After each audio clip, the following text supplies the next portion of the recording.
The Forgotten Mother, a story of abandonment and rebirth. The drop-off. I stood in the lobby of Sunset Valley Nursing Home, watching my son David's car disappear down the tree-lined driveway. My 2 suitcases sat at my feet, everything I owned in the world, apparently. The receptionist smiled at me with professional sympathy, the kind healthcare workers perfect for situations like this. "Mrs. Chen, welcome to Sunset Valley. Let me show you to your room." I waited for David to come back. Surely he'd just gone to park the car. Surely he wasn't really leaving me here, at a nursing home, at 68 years old, without even saying a proper goodbye. But 15 minutes passed, then 30, then an hour. He wasn't coming back. My name is Margaret Chen, and this is the story of how my children abandoned me in a nursing home and never returned, and how that abandonment became the catalyst for the most empowering transformation of my life. This is a story about what happens when the people you sacrificed everything for decide you're no longer worth their time. And more importantly, it's about what happens when you decide you're worth everything. Main story begins. Let me take you back to the beginning, not to that October morning when David dropped me off, though we'll return to that, but to the life that led me there. To understand how I ended up forgotten in a nursing home, you need to understand who I was before. I was born Margaret Liu in 1955 in Taipei, Taiwan, to a family of modest means. My father was a school teacher, my mother a seamstress. I was their eldest daughter, the responsible one, the one who would set an example for my 3 younger siblings. In 1977, at 22, I married James Chen, a promising engineer who had just secured a position at a company in Boston. We immigrated to America together, 2 young people chasing the American dream with nothing but our education, our work ethic, and our hope. Those first years in America were brutal. James worked 12-hour days at his engineering firm. I worked wherever I could, restaurants, factories, cleaning houses for wealthy families in Newton and Brookline. We lived in a tiny apartment in Allston, saved every penny, learned English from library books and television. Our son David was born in 1980. Our daughter Linda came in 1982. I quit my jobs to raise them. This wasn't a choice I made lightly. We needed my income. But James and I agreed that our children would have opportunities we never had, and that required a parent at home to ensure they excelled in school, learned English perfectly, integrated into American culture while maintaining their Chinese heritage. I became the quintessential tiger mother years before that term became popular. I woke at 5 a.m. to prepare breakfast and pack lunches.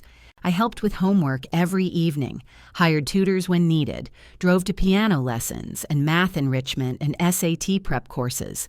I volunteered at their schools, joined the PTA, networked with other parents to ensure my children had every advantage.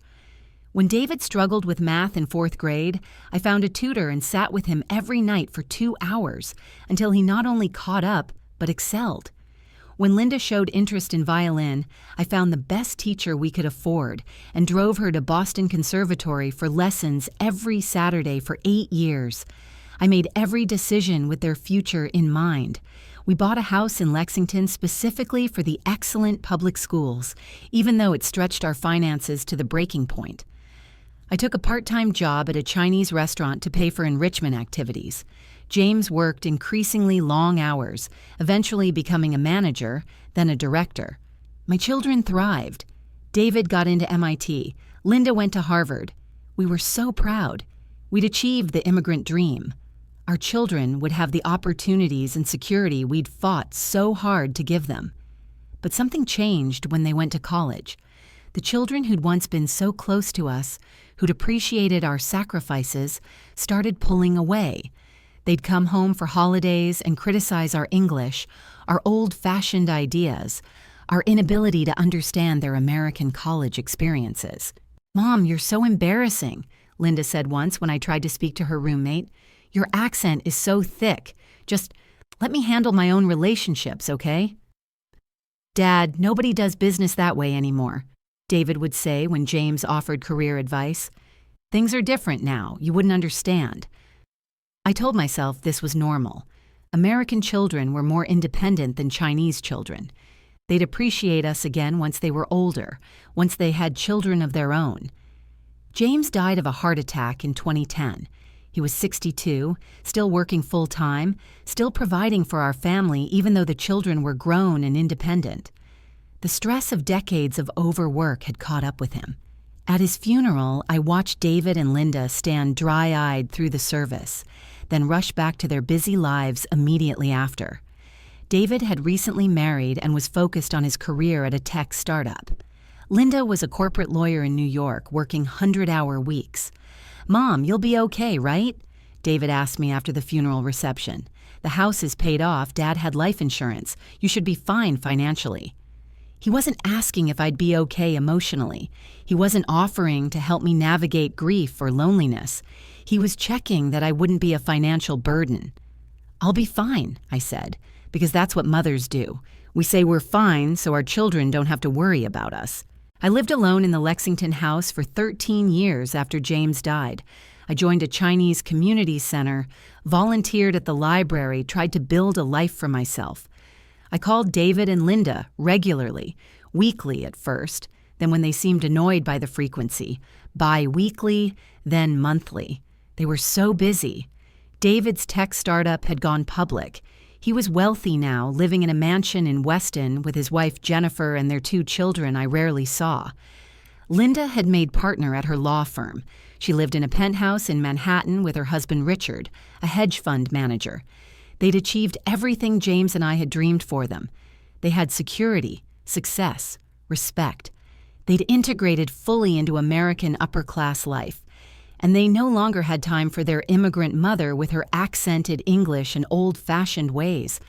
I told myself I was being overly sensitive. They were busy, that's all. They'd visit more when things settled down, when the children got older, when work wasn't so demanding. But the visits became less frequent. Phone calls shorter. Eventually, I was the one always calling them, always initiating contact. They'd answer obligatorily, speak to me for 5 minutes about nothing important, then make excuses to get off the phone. "Mom, I have a meeting. Can I call you back?" They never called back. "Sorry, the kids need me. Talk later?" Later never came. "Mom, this isn't a great time." It was never a great time. Still, I told myself this was normal. American children were independent. They had their own lives. I shouldn't be needy or demanding. Then I fell. It was a stupid accident. I slipped on ice in my driveway in January 2023, trying to get the newspaper. I broke my hip and my wrist. I was alone, in terrible pain, for 3 hours before my neighbor, Mrs. O'Brien, found me and called an ambulance. I had surgery for the hip. Recovery was slow and painful. I couldn't drive, couldn't cook properly, could barely take care of myself. David came to see me in the hospital once. He stayed for 20 minutes, then said he had to get back to work. "Mom, you're going to be okay. The doctors said the surgery went well. Just follow the physical therapy protocol." "David, I can't go home alone. I can't manage the stairs, can't drive. I need help." He looked uncomfortable. "What about hiring a nurse? Dad left you money." "I don't want a stranger. I want family." "Mom, Jennifer, and I both work full-time. The kids have activities. We don't have time to—" He stopped himself. "Let me talk to Linda." Linda video called from New York. She also couldn't help. "Mom, I'm in the middle of a huge case. I'm working 18-hour days. I can't just leave New York right now." "What about after the case?" "There's always another case. That's how partnership works." "So what am I supposed to do?" There was a pause. Linda and David exchanged glances. I could see David's phone on the hospital tray, Linda's face on the screen. "We've been talking," Linda said carefully, "about your living situation. The house in Lexington is too big for you now, too many stairs, and you're isolated there. What if you fall again?" "So I'll move to a smaller place, a condo, maybe." "Or," David said, "you could consider a senior living facility, somewhere with staff, medical care available, activities, other people your age." I stared at him. "You mean a nursing home?" "Not a nursing home, assisted living. It's different, much nicer. I'm 68 years old. I don't need assisted living. I just need help recovering. But long term, Linda interjected from the phone screen. It makes sense. You're getting older. You live alone. What if something else happens? We can't be there all the time. A facility would give us peace of mind. Peace of mind. For them. Not for me. I don't want to live in a facility. I want to live in my home. The home your father and I bought, that we worked so hard to pay for. Mom, be reasonable, David said, his voice taking on an edge. You can't expect us to drop everything and take care of you. We have our own families, our own responsibilities. I'm not asking you to drop everything. I'm asking for temporary help while I recover. And after you recover? What about the next emergency, the next fall? Mom, you're not getting any younger.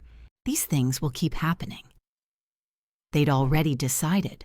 I could see it in their faces, hear it in their voices. They'd discussed this between themselves, come to a conclusion, and now they were presenting it to me as if I had a choice. There's a very nice facility in Waltham, Linda said. Sunset Valley. I researched it. It has excellent ratings, good medical care, lots of activities. We think you should visit it, at least. I don't want to visit nursing homes.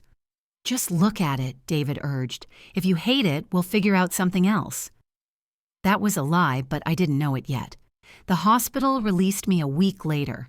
David picked me up, but instead of taking me home to Lexington, he drove to Waltham. David, where are we going? Just to look at Sunset Valley, that's all. Linda set up a tour. Just look at it, Mom, please. Sunset Valley was nicer than I'd expected. Modern building, pleasant grounds, spacious common areas. The director who gave us the tour was friendly and knowledgeable, showing us the dining room, the activities center, the library, the medical wing. We have several residents from Chinese backgrounds, she told me. There's a Mahjong group that meets twice a week, and we celebrate Chinese New Year every year. The rooms were small but clean, single occupancy, private bathroom, window with a view. It looked like a hotel room, sterile and impersonal. What do you think? David asked as we finished the tour. It's nice for what it is, but I don't need it. I just need temporary help at home. Right, but just in case, should we put your name on the waiting list, just as a backup option? David, just as a backup, Mom, that's all. I agreed because I was tired and in pain and wanted to go home. I signed some papers, just for the waiting list, David assured me, and then finally, we went back to Lexington. David had hired a home health aide to help me for a few weeks. Her name was Patricia, and she was kind but impersonal. She came every morning to help me shower and dress, made me lunch, and left in the afternoon. The house felt too big and too empty. I couldn't navigate the stairs easily, so I lived on the first floor. I watched television, tried to read, counted the hours until Patricia's next visit just to have human contact. David called once a week. Linda called less often. Neither visited. How's physical therapy going? David would ask. Slowly. The therapist says I'm making progress. That's great. Keep at it. Then he'd find a reason to get off the phone. 8 weeks after my fall, I got a phone call from Sunset Valley. Mrs. Chen, this is calling from Sunset Valley. Good news, a room has opened up. We can have you moved in by the end of the month. I'm sorry, there must be a mistake. I'm not looking to move. But you're on our active list. Your son David set everything up. He paid the deposit and the first 3 months. My blood went cold. He did what? He called last week to confirm. We're all set for your move-in on October 15th. I called David immediately. Oh, Mom, yes, I meant to talk to you about that. Look, I know you wanted to stay in the house, but it's just not practical. You can't manage the stairs. You're isolated. You signed me up for a nursing home without asking me. It's not a nursing home. It's assisted living. And yes, I made the decision because someone needed to. You're being stubborn about this. Sunset Valley is a good place. You'll be safe there. You'll have people around, medical care if you need it. It's my life, David. My decision. And you're not making good decisions. I'm sorry, Mom, but this is what's best. The house is too much for you. We're putting it on the market. You're selling my house? It's the practical thing to do. The equity will more than cover your costs at Sunset Valley. And Jennifer and I, we've talked about this. We think it's time. You can't live independently anymore. I'm 68, not 98. I can live independently. I just need temporary help. Mom, please don't make this harder than it has to be. The decision is made. Linda and I agree. We're doing this for your own good. For my own good. The phrase every controlling person uses when they're taking away someone's autonomy. I called Linda. She backed David completely. Mom, be reasonable. You can't stay in that big house alone. What if you fall again? What if something worse happens? We can't be there all the time. Sunset Valley is the responsible choice. It's my house. You can't sell it without my permission. Actually, we can. David has power of attorney. Dad set it up years ago in case something happened to you. Power of attorney. James had set that up when we were doing estate planning, never imagining our children would use it to institutionalize me against my will. I'll fight this. I'll get a lawyer. With what money? And Mom, do you really want to fight us on this? We're family. We're trying to help you. Help. That's what they called it. Taking away my home, my independence, my choice. I had 2 weeks. 2 weeks before they moved me to Sunset Valley and sold the house I'd lived in for 40 years. I spent those 2 weeks in a daze. Patricia helped me pack my belongings. 40 years of life reduced to 2 suitcases because the room at Sunset Valley was so small. The furniture, the photos, the memories. David said they'd handle it.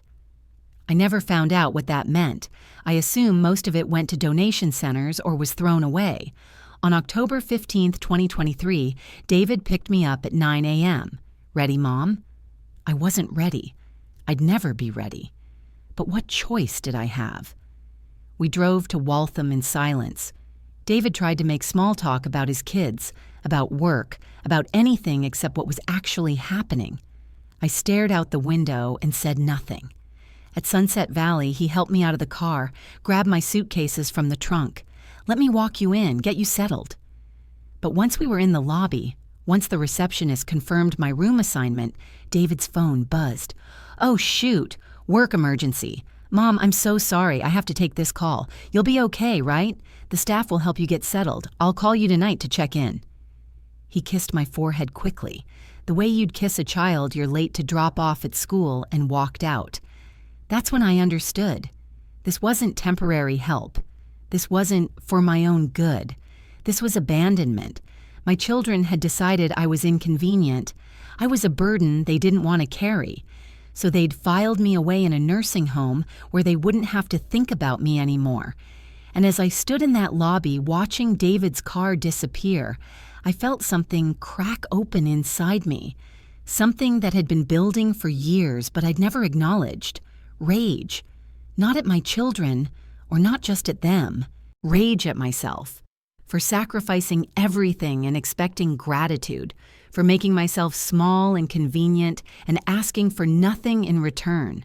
For believing that if I just gave enough, loved enough, sacrificed enough, my children would always love me back.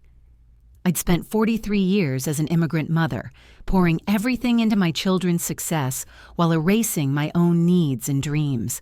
And now, at 68, I'd been discarded like an old appliance that no longer served its purpose. But as I stood there in that lobby, I made a decision. This wasn't the end of my story.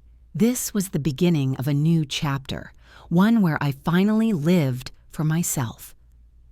The awakening.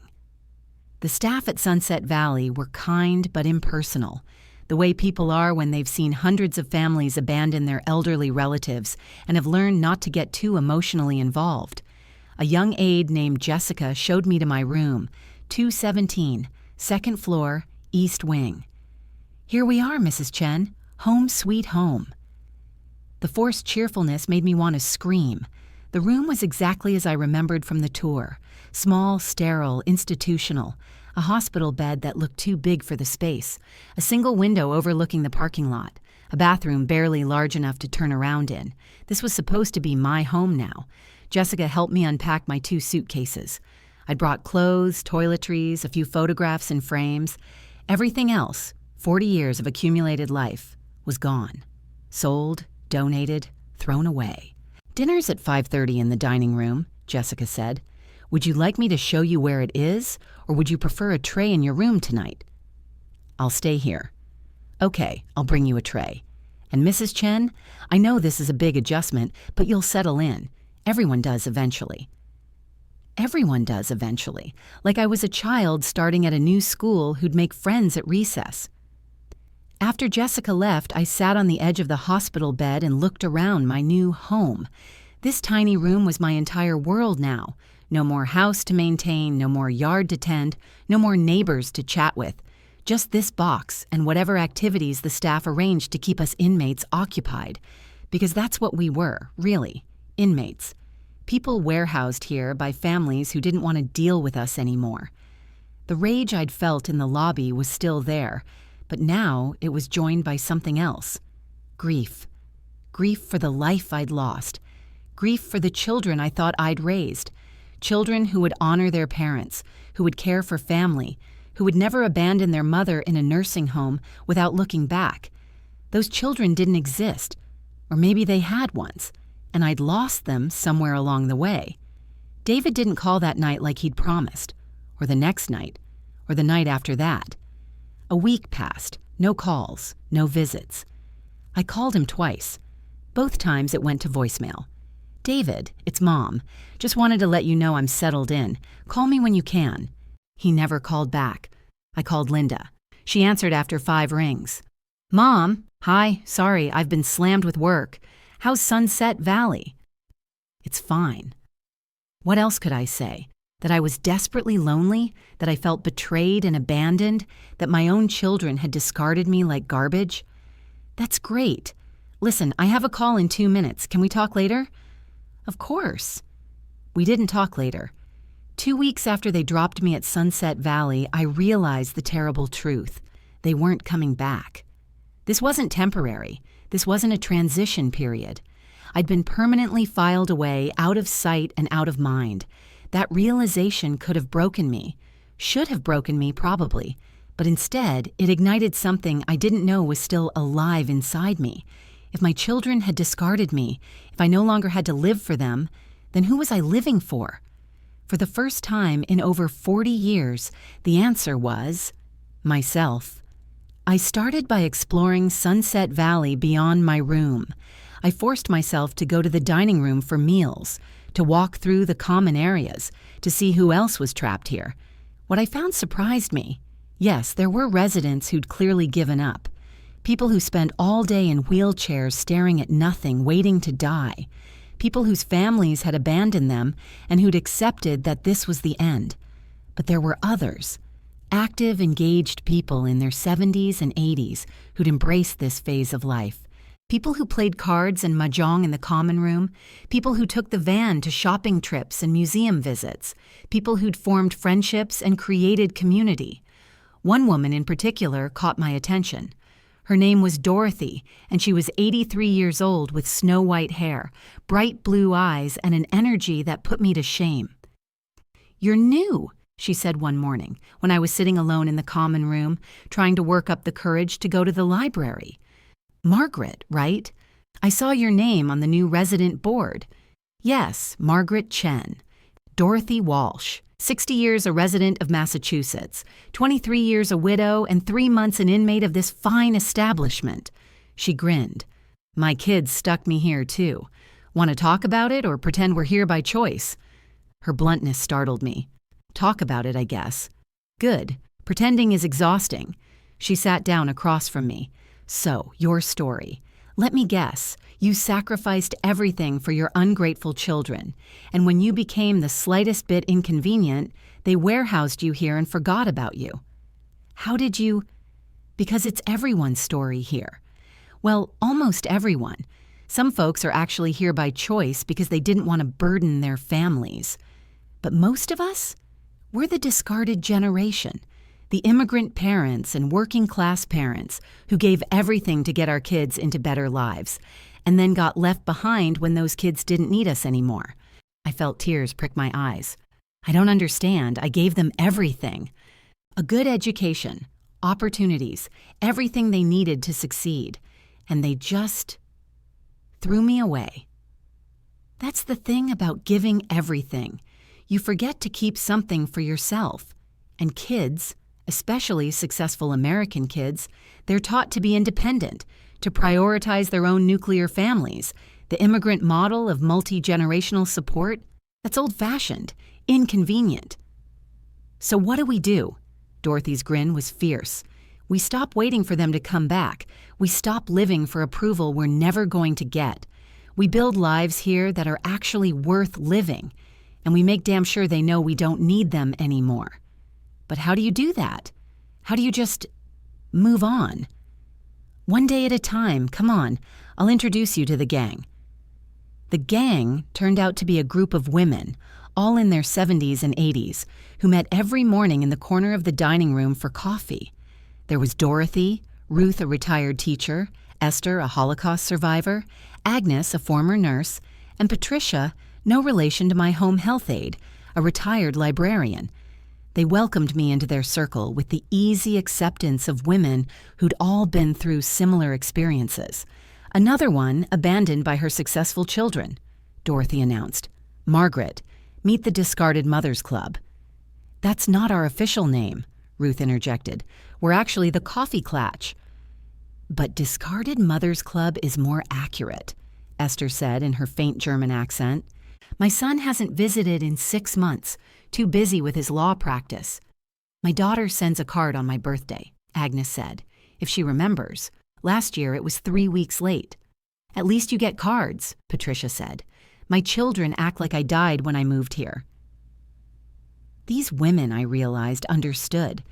They'd all been exactly where I was, abandoned, grieving, rage-filled, and somehow they'd found a way through it.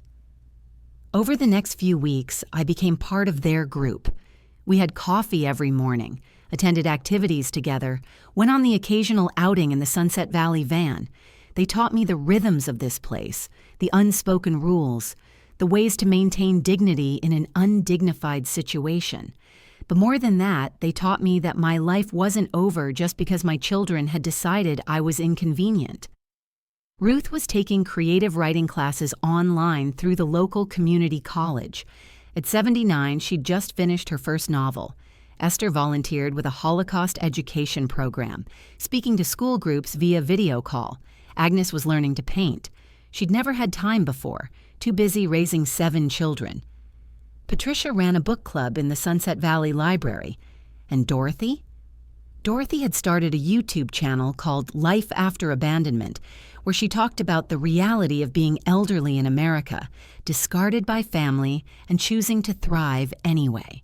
3,000 subscribers, she told me proudly. Turns out there are a lot of us out here. Forgotten mothers, abandoned fathers, discarded elders. And when we tell our truth, people listen. Don't your children mind that you're talking about them publicly? They would if they watched my channel, but they don't. Too busy with their important lives to check in on dear old mom. She shrugged. Besides, I don't use names, but I tell the truth. And if they ever do see it and recognize themselves, good. Maybe they'll feel a fraction of the shame they should feel. I was fascinated by this idea that you could take your pain and anger and transform it into something productive, that you could refuse to be silent about abandonment just to protect the people who'd abandoned you. I wouldn't even know how to start something like that, I told Dorothy. Yes, you would. You're smart, Margaret. You raised 2 successful kids, ran a household, navigated immigration and American culture. You can figure out YouTube. But what would I even talk about? Your story, our story, the immigrant mother experience, the sacrifice and the abandonment, the cultural expectations that crush women like us, whatever you want. I thought about it.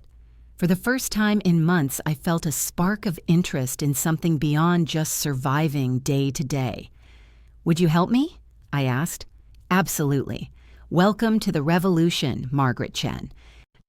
Over the next month, Dorothy taught me everything she knew about YouTube, social media, and content creation. We used the computers in Sunset Valley's library. We watched videos together, analyzed what worked, planned out content. I created my channel in December 2023, 3 months after my children had abandoned me. I called it The Inconvenient Mother, and my tagline was, "The Truth About Immigrant Motherhood, Sacrifice, and Abandonment." My first video was simple.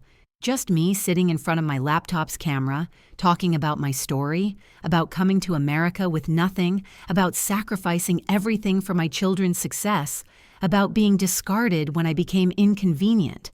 I was terrified to post it. What if David and Linda saw it?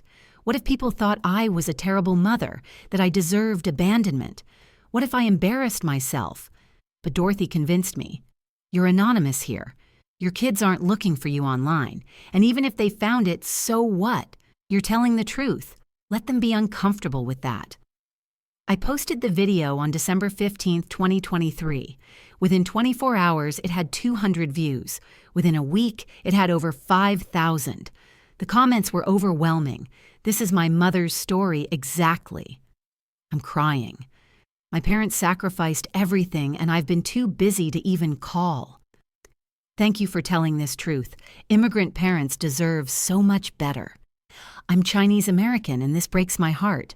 We owe our parents so much more than this. People were seeing me, hearing me, validating that what happened to me, what happened to so many of us, wasn't okay.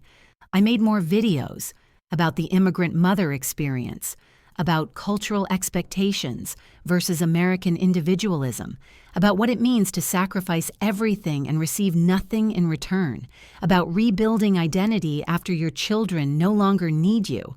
My channel grew, slowly at first, then faster. By March 2024, I had 15,000 subscribers. By June, 30,000. People started recognizing me at Sunset Valley.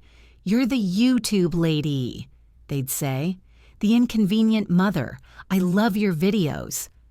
The staff noticed too. The director called me into her office one day. "Mrs. Chen, I wanted to talk to you about your online presence." My heart sank. Was I in trouble? Was this against some rule? They're powerful, important, and I wanted you to know that Sunset Valley supports you. In fact, I was wondering if you'd be interested in being part of a documentary we're filming about modern aging in America. Your perspective would be valuable. A documentary about aging, about nursing homes, about what happens to people like me. "I'd love to," I said. The documentary team came in April. They interviewed me, Dorothy, Ruth, and several other residents about our experiences, about being placed in facilities by families who rarely visited, about rebuilding lives after abandonment, about the reality of aging in America when you're not wealthy enough for full-time private care, but too healthy for hospice. The documentary, called The Forgotten Generation, premiered at a film festival in Boston in August 2024. It won an award for Best Documentary Short. Suddenly, local news outlets wanted interviews. Newspapers wrote articles. My YouTube channel exploded to over 100,000 subscribers. And through all of this, my children remained silent. David never called. Linda never visited. They had no idea that their mother, the one they'd discarded and forgotten, had become a voice for abandoned elders everywhere. Or if they did know, they didn't care enough to reach out. At first, that silence hurt, but gradually it transformed into something else. Relief. I didn't have to perform for them anymore. I didn't have to make myself small and convenient and grateful for scraps of attention. I could just be myself, angry, hurt, empowered, thriving. By my 69th birthday in October 2024, 1 year after they dropped me at Sunset Valley, I was a different person than the broken woman who'd watched David's car drive away. I was Margaret Chen, not David's mother or Linda's mother, Not the immigrant woman who'd sacrificed everything. Not the inconvenient elder who'd been warehoused to die. I was myself. Finally, completely, unapologetically myself. And I was just getting started. Finding power. The morning of my 69th birthday, I woke up in my tiny room at Sunset Valley and felt something I hadn't felt in years: excitement about the day ahead. Dorothy and the gang had planned a celebration. Nothing fancy, just cake in the common room and a special outing to a Chinese restaurant in Boston's Chinatown. But it was more than I'd had in years, more than my own children had given me. David and Linda didn't call, didn't send cards, nothing. A year ago, that would have devastated me. But now? I barely noticed. I was too busy living my actual life to mourn the relationship with my children that had never really existed, at least not in the way I'd imagined. My YouTube channel had continued to grow. I was now posting twice a week, one video about immigrant parent experiences, one about life at Sunset Valley. The response was overwhelming. Not just from other abandoned elders, but from their children. I watched your video and called my mom for the first time in 3 months. Your story made me realize I've been taking my immigrant parents for granted. I'm Chinese American, and my parents sacrificed everything for me. I'm going to visit them this weekend. I was making a difference, not just for myself, but for others. That realization was powerful. In November, I got an email from a literary agent in New York. Mrs. Chen, I've been watching your YouTube channel. Have you ever considered writing a book? I think your story would resonate with a lot of people, and I'd love to discuss representation. A book. Me writing a book. I showed the email to Dorothy, who screamed with excitement. Margaret, this is huge. You have to do it. I don't know how to write a book. You don't need to know. You just need to tell your story. The agent will help with the rest. I scheduled a call with the agent, whose name was Rebecca Goldstein. She was young, energetic, and passionate about stories from marginalized voices. The immigrant parent experience is so underrepresented in publishing, she told me, especially from the parent's perspective. Everyone wants stories about upwardly mobile second-generation immigrants, but no one talks about what their parents sacrificed to get them there, or what happens when those parents are discarded. I don't know if I'm a good enough writer. Margaret, you've been telling your story on YouTube for almost a year. You're already a writer. We just need to translate that into book format. And I have an editor in mind who would be perfect for this project. I signed with Rebecca in December. By January 2025, we had a book deal with a major publisher. The working title was The Inconvenient Mother, An Immigrant Story of Sacrifice and Abandonment. Retry H. Continue. The Inconvenient Mother, An Immigrant Story of Sacrifice and Abandonment. The advance wasn't huge, $50,000, but it was mine. Money I'd earned through my own work, not through inheritance or my children's charity. For the first time since James died, I had financial independence that didn't come with strings attached. I hired a writing coach who helped me structure my story. 3 hours a day, I'd sit in the Sunset Valley Library and write. About Taiwan, about immigrating to America, about the early struggles, about raising David and Linda, about James's death, about the slow erosion of my relationship with my children, about the fall, the hospital, the betrayal of being put in a nursing home against my will, and then about what came after, about Dorothy and the gang, about finding my voice, about rebuilding identity at 68 years old. Writing the book was cathartic and painful. I had to relive every moment, examine every choice, understand how I'd gotten here. But it was also empowering. I was taking control of my narrative, refusing to let abandonment be the end of my story. Dorothy read chapters as I finished them, offering feedback and encouragement. This is powerful, Margaret. Really powerful. You're not holding back, and that's good. People need to hear the unvarnished truth. I'm worried about David and Linda, what they'll think when they read it. Do they deserve your protection? After what they did? they're still my children. And you're still their mother. But you don't owe them silence about your pain. You don't owe them complicity in your own erasure. She was right. I'd spent so many years protecting my children's feelings, making excuses for their behavior, shouldering blame that wasn't mine. The book was my chance to tell the truth, not a vindictive truth meant to hurt them, but an honest truth about what happens when cultural expectations, family dynamics, and American individualism collide. In March 2025, a producer from a major news network reached out. They wanted to do a segment on the forgotten generation, elderly Americans abandoned in nursing homes by their families. Would I be willing to be interviewed? Will they use my real name? I asked Rebecca, who was helping me navigate media requests. They will. This is national television, Margaret. You'd be going fully public. Your children would definitely see it. That was the moment of decision. I could stay semi-anonymous, hide behind my YouTube channel and book pseudonym, or I could step fully into the light and claim my story publicly. I'll do it, I said. The interview filmed in April at Sunset Valley. The reporter, a woman named Amanda Chen, no relation despite the shared surname, was sympathetic but direct. Mrs. Chen, tell me what happened. How did you end up here? I told her everything. The fall, the hospital, David and Linda's decision to place me in assisted living against my will, the way they'd sold my house, packed up my life, dropped me off, and never came back. Have they visited at all in the 18 months since? No. David called once, 3 months after he dropped me off, to tell me the house had sold. That was the last time I heard from him. And Linda? I've tried calling her. She doesn't answer. I sent letters. They came back unopened. What do you want people to know about situations like yours? I thought carefully about my answer.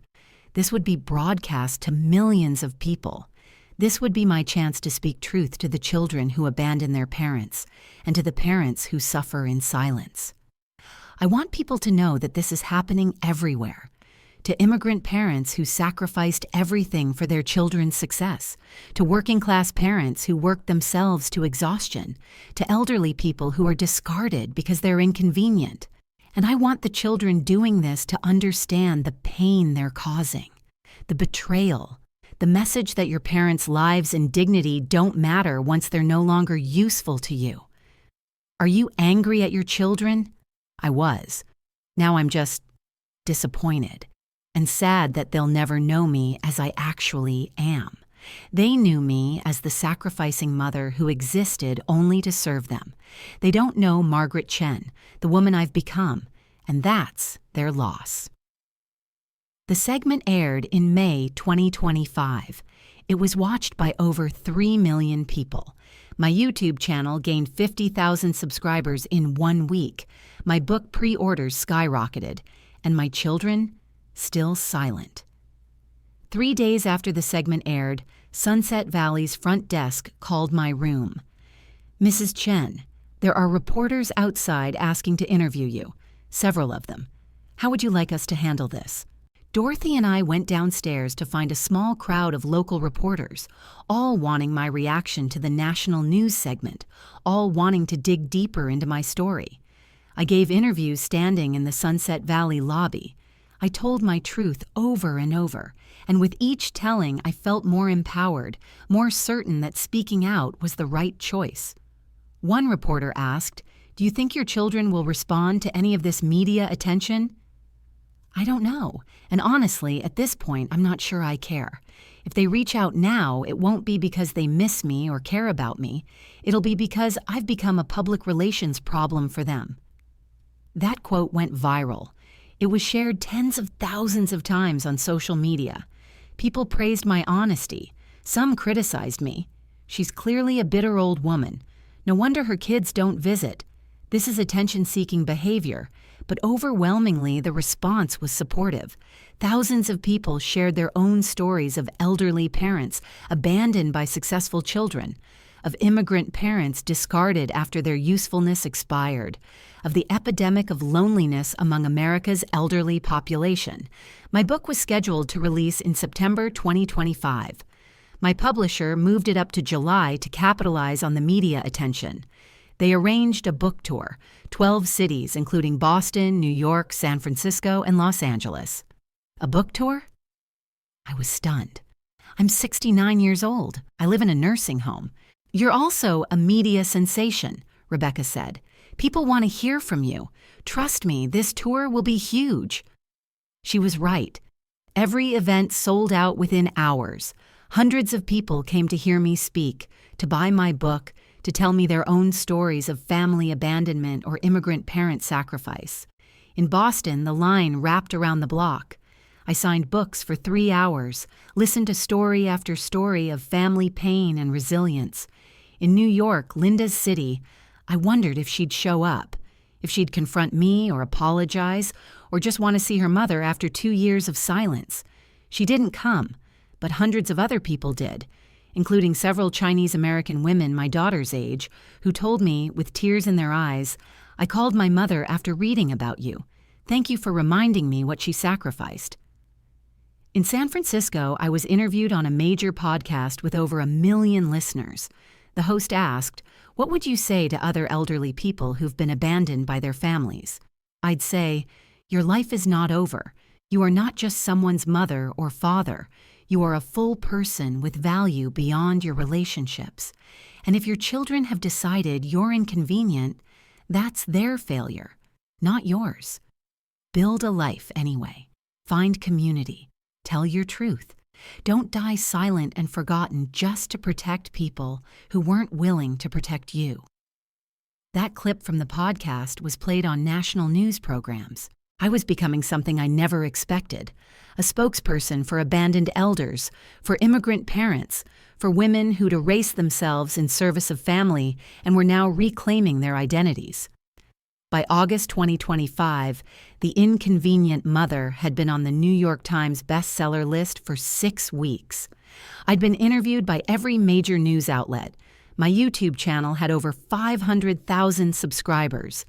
I'd received thousands of messages from people whose lives I'd touched, and still my children remained silent, until they didn't. In late August, I received a letter, not from David or Linda, but from a lawyer representing them. The letter accused me of defamation, invasion of privacy, and emotional distress.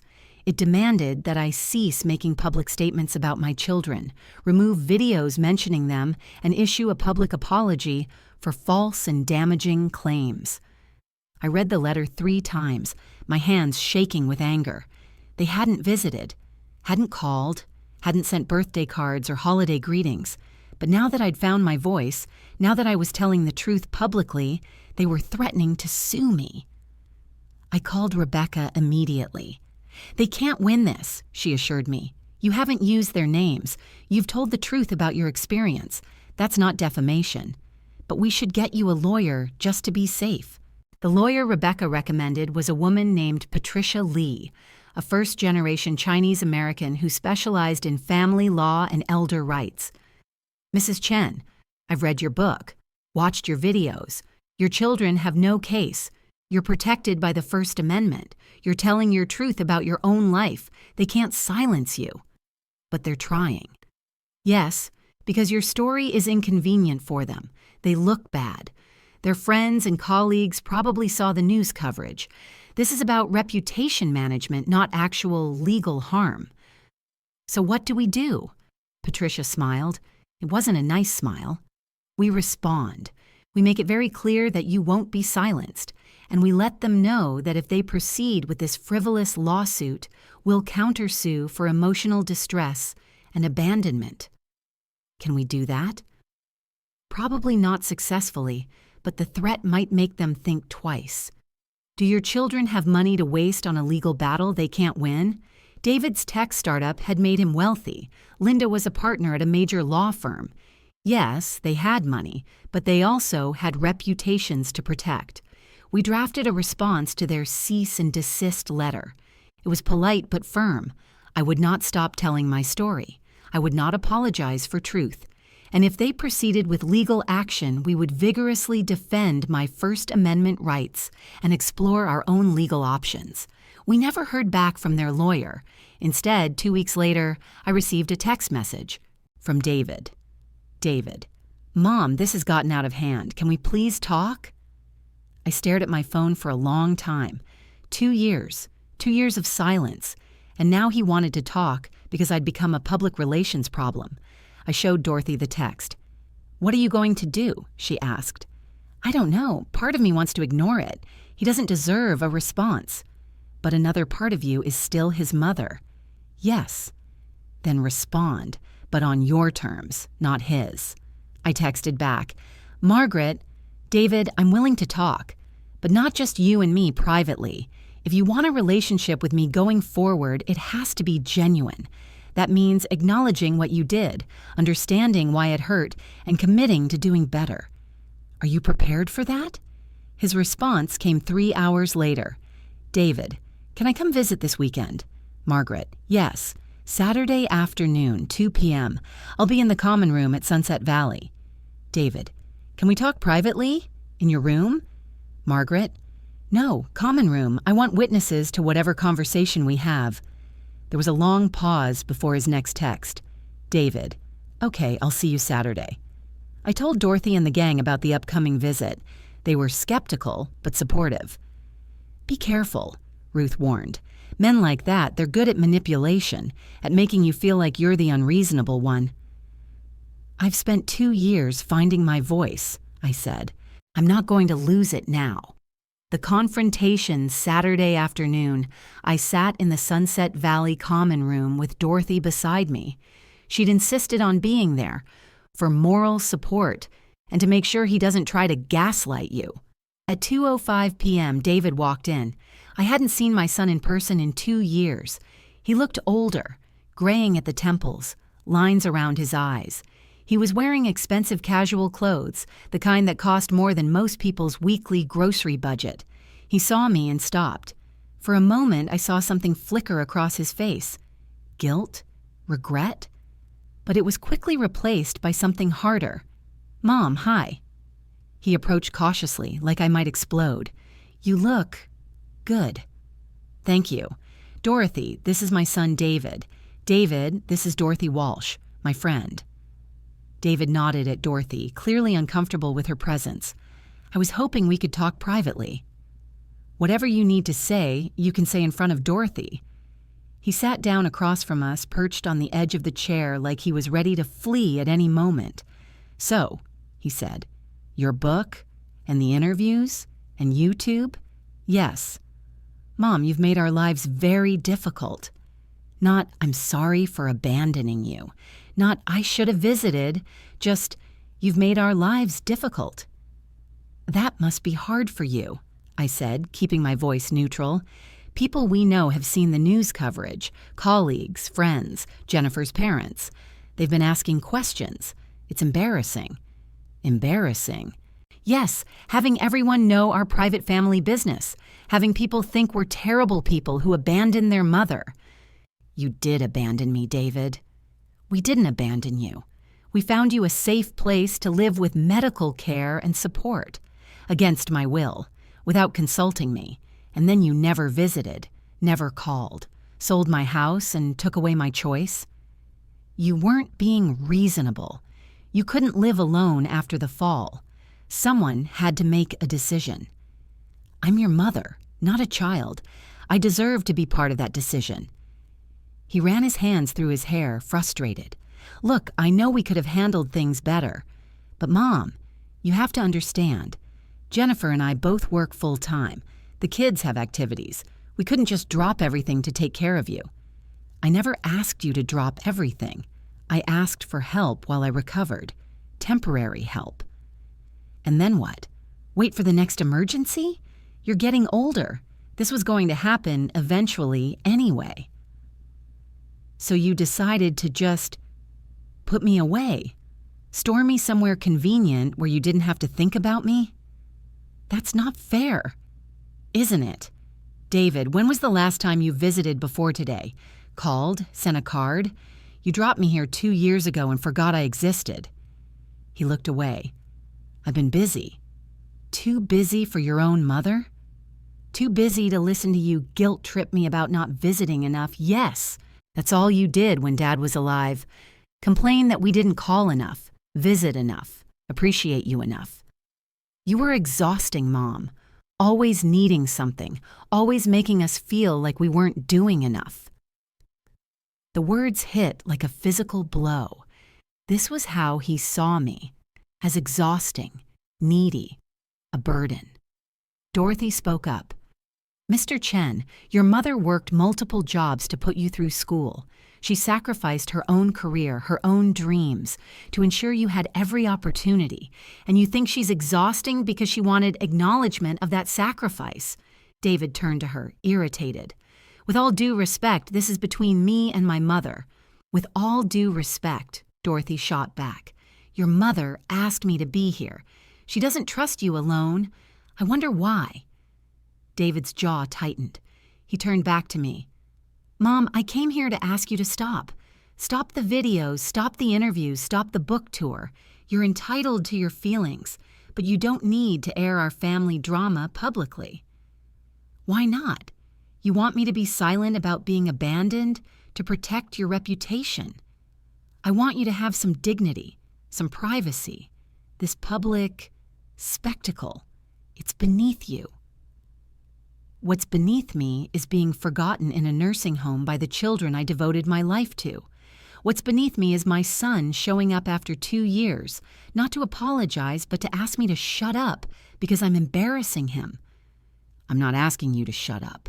I'm asking you to handle this privately, like adults. I tried handling it privately. I called you, I wrote letters, you ignored me. So I found another way to have my voice heard.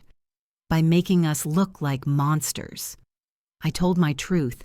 If that makes you look like a monster, that's not my fault, that's yours. We stared at each other. My son and I, separated by more than just the coffee table between us, separated by expectations, by culture, by a fundamental disconnect about what family meant. I'm sorry, David said finally. I'm sorry we didn't visit. I'm sorry we didn't call, but Mom, you have to understand. Your constant demands, your guilt trips, your inability to accept that we have our own lives, it pushed us away. My constant demands? What demands? Wanting us to visit every week, getting upset when we couldn't come for holidays, making us feel guilty for having our own families. I wanted to see my children and grandchildren. That's not a demand. That's normal. It felt like a demand. It felt like you were trying to control our lives, just like you controlled us growing up. I didn't control you. I raised you. I gave you structure and discipline and support. You hovered. You pushed. You never let us make our own choices. It was always about what you wanted, what you thought was best. This was new. This narrative that I'd been controlling. Suffocating, that my children's distance wasn't cruelty but self-protection. Is that really how you saw it? I asked quietly. All the sacrifices, all the support, you saw it as control? I saw it as you living vicariously through us. You gave up your own life, your own dreams, and then expected us to make it worth it. That's a lot of pressure, Mom. Maybe he was right. Maybe I had poured everything into my children because I had nothing else. But did that justify abandonment? Did it excuse 2 years of silence? Even if I was overbearing, I said, even if I made mistakes raising you, did I deserve this? To be dropped at a nursing home and forgotten? He couldn't meet my eyes. No, you didn't deserve that. So what now? Why are you really here, David? Because... He paused, searching for words. Because people are asking questions. Because it looks bad. And because... He stopped. Because it looks bad. That's the real reason. Not because you miss me or feel guilty. Because I'm a PR problem. That's not entirely fair. But it's mostly true. He didn't deny it. David, if you want a relationship with me going forward, it has to be real, not performative, not just to manage your reputation. I'm done being convenient. I'm done making myself small so you're comfortable. If you can't accept me as I am now, including my public voice, then maybe it's better if we don't have a relationship at all." "You can't mean that." "I absolutely mean it. I spent decades being the mother you needed. Now I'm being the person I need to be. Take it or leave it." David stood up. "I'll think about it. And Mom, I really am sorry for how we handled things, for not visiting. You deserved better." "Yes, I did." He left. Dorothy and I sat in silence for a long moment. "How do you feel?" she asked. "Surprisingly okay. A year ago, that conversation would have destroyed me. But now, I know my worth doesn't depend on whether my children acknowledge it."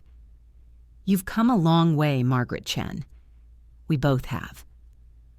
After David left, I went back to my room and lay on my bed, processing everything he'd said. Was I controlling? Had I suffocated my children with expectations? Maybe. Probably.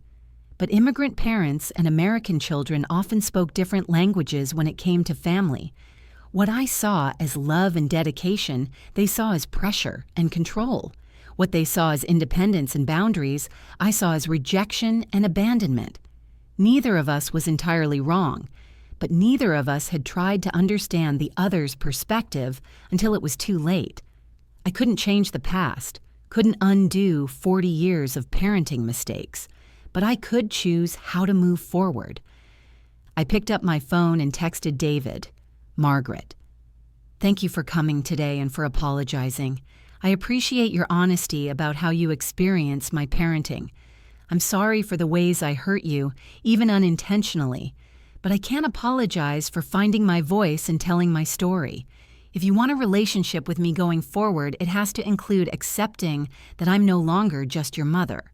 I'm Margaret Chen, a full person with my own life. Let me know if you're interested in getting to know her." I didn't expect a response, and I didn't get one, but I felt lighter for having said it, for having set boundaries, for having claimed my right to exist as more than just someone's mother. That evening, I filmed a new YouTube video about the visit with David, about the confrontation, about the reality that sometimes, even when people apologize, relationships can't be repaired if the fundamental respect isn't there. "I don't know if my son and I will ever have a real relationship," I told my camera. "I hope so. I hope he'll decide I'm worth the effort of understanding. But if he doesn't, I'll be okay. Because I've learned that my value doesn't come from my children's approval. It comes from me, from the life I've built, the community I've found, the voice I've claimed. And no one can take that away from me." The video got over 1 million views in 3 days. Thousands of comments from people who understood, who'd been through similar situations, who were inspired by my story. I was making a difference, not just for me, but for all the forgotten mothers, the discarded fathers, the elderly people warehoused and forgotten. And that, I realized, was worth more than my children's approval ever could be. The ripple effect. By October 2025, 2 years after David had dropped me at Sunset Valley, my life had transformed in ways I never could have imagined. My book had sold over 200,000 copies. My YouTube channel had passed 1 million subscribers. I'd been featured in documentaries, news programs, podcasts, and magazines. I'd received thousands of letters and emails from people whose lives I'd touched. But more than the public recognition, what mattered was the community I'd built. Sunset Valley had transformed, too. The director, inspired by my story and the attention it brought to issues of elder care, had implemented new programs, regular family therapy sessions for residents and their relatives, support groups for people dealing with family abandonment, creative expression workshops where residents could tell their own stories. "You've changed this place," she told me, "not just for you, but for everyone here." Dorothy and the gang had expanded. Now there were 12 of us who met every morning for coffee. Ruth's novel had been published. Esther had become a sought-after speaker for Holocaust education. Agnes's paintings were displayed in the Sunset Valley lobby. Patricia had started writing her own memoir. We'd created something powerful, a community of women who'd been told their productive lives were over, who'd been discarded by family who'd chosen to thrive anyway. In November, I got a call from Linda. "Mom, it's Linda. Can we talk?" My daughter's voice after 2 years of silence. I felt a complicated surge of emotions: anger, hurt, hope, caution. "Yes, we can talk." She paused. "I've been following everything. The book, the interviews, the YouTube videos. I didn't realize how much we hurt you." "You didn't realize because you never asked. You never called or visited to find out how I was doing." I know, and I'm so sorry. David and I thought we were doing the right thing. You couldn't manage the house. You needed care. And we took the easy way out, the convenient way. Yes, you did. I don't have an excuse. I was busy with work, yes, but that's not a good enough reason. You're my mother. You sacrificed everything for me, and I just forgot about you. Her honesty was startling. David had apologized, but with justifications, with explanations for why they'd done what they did. Linda was simply admitting fault. "Thank you for saying that," I said carefully. "It means something. Can I come visit you? I want to see you, really see you, not just check a box." "Are you coming because you want to, or because people are judging you?" "Both," she admitted. "People at my firm have been asking about you. Some have read your book. It's awkward and embarrassing, yes, but also reading your book, watching your videos. I'm proud of you, Mom. I'm proud of what you've built, and I'm ashamed that I wasn't there to see it happen." "I'd like to see you, Linda, but like I told David, if you want a relationship with me, it has to be real, not performative.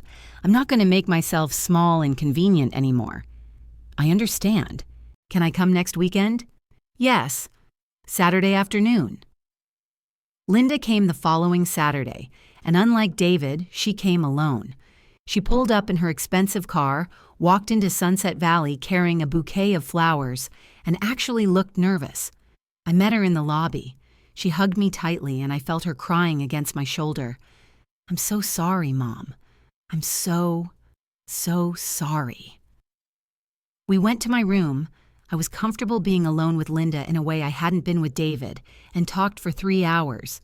She told me about her life, the demanding job, the marriage that was struggling, the feeling of emptiness despite all her success. "I achieved everything you and Dad wanted for me, the education, the career, the money. But I'm not happy, Mom. I work 80 hours a week at a job that's eating me alive. My husband and I barely see each other. I don't have friends, don't have hobbies, don't have anything that's just mine." "Why do you stay in it?" "Because it's what I'm supposed to do. Because we sacrifice so much for me to have these opportunities. Because if I quit, if I choose differently, it means I wasted everything." I looked at my daughter, successful, miserable, trapped in a life she'd built to make me proud. "Linda, you don't owe me anything, not anymore. I made choices about how to raise you, and yes, I sacrificed. But you don't have to sacrifice your happiness to make those sacrifices worth it. But you gave up everything." And that was my choice. My mistake, maybe. I poured everything into you and David because I didn't have anything else. But you have your whole life ahead of you still. Don't waste it trying to honor sacrifices you never asked me to make. I don't know how to live differently. This is all I know. Then learn. Like I'm learning. It's never too late to rebuild your life. We talked about her marriage, her job, her fears about changing course. And then she said something that broke my heart. "You know what's funny? I was so focused on my career because I thought that's what you wanted. And then when you needed help, I used my career as an excuse to abandon you. I became everything I thought you wanted me to be, and it made me a terrible daughter." "You're not a terrible daughter. You're a daughter who made mistakes. We all make mistakes." "Can I start over? Can we start over?" "Yes. But it has to be genuine. You have to actually show up." "I will, I promise. I'll visit monthly, weekly if I can. I'll call. I'll be here." "And if you can't? If work gets busy?" I'll tell you. I'll be honest instead of just disappearing. You deserve that.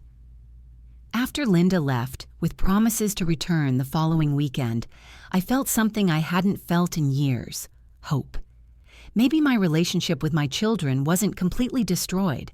Maybe there was a path forward that honored both who I'd been and who I'd become. Linda kept her promise. She visited the next weekend and the weekend after that. We talked about everything: her childhood, my parenting, the cultural pressures that had shaped us both. We didn't agree on everything, but we listened to each other. She started therapy to work through her own issues: the pressure, the perfectionism, the feeling that she had to constantly achieve to justify her parents' sacrifices. My therapist says you and Dad loved us too well, she told me one day. We knew you'd sacrificed everything, and it became this impossible debt we could never repay. So we just ran from it. I never meant for it to be a debt. I know, but that's how it felt. David didn't visit again. I'd hear from Linda that he was thinking about it or meant to call, but he never did. Some wounds, I realized, were too deep for some people to face, but Linda's presence was enough. One child who chose reconciliation, who was willing to do the hard work of rebuilding relationship. That was more than I'd had 2 years ago. In December 2025, I was invited to speak at a conference on aging and elder care. The keynote speech, to an audience of social workers, healthcare professionals, and family caregivers. I stood at the podium looking out at 500 people and thought about the woman I'd been 2 years earlier. Broken, abandoned, convinced her life was over. "Thank you for inviting me here today," I began. 2 years ago, I was dropped off at Sunset Valley Nursing Home by my son. He said he'd be right back.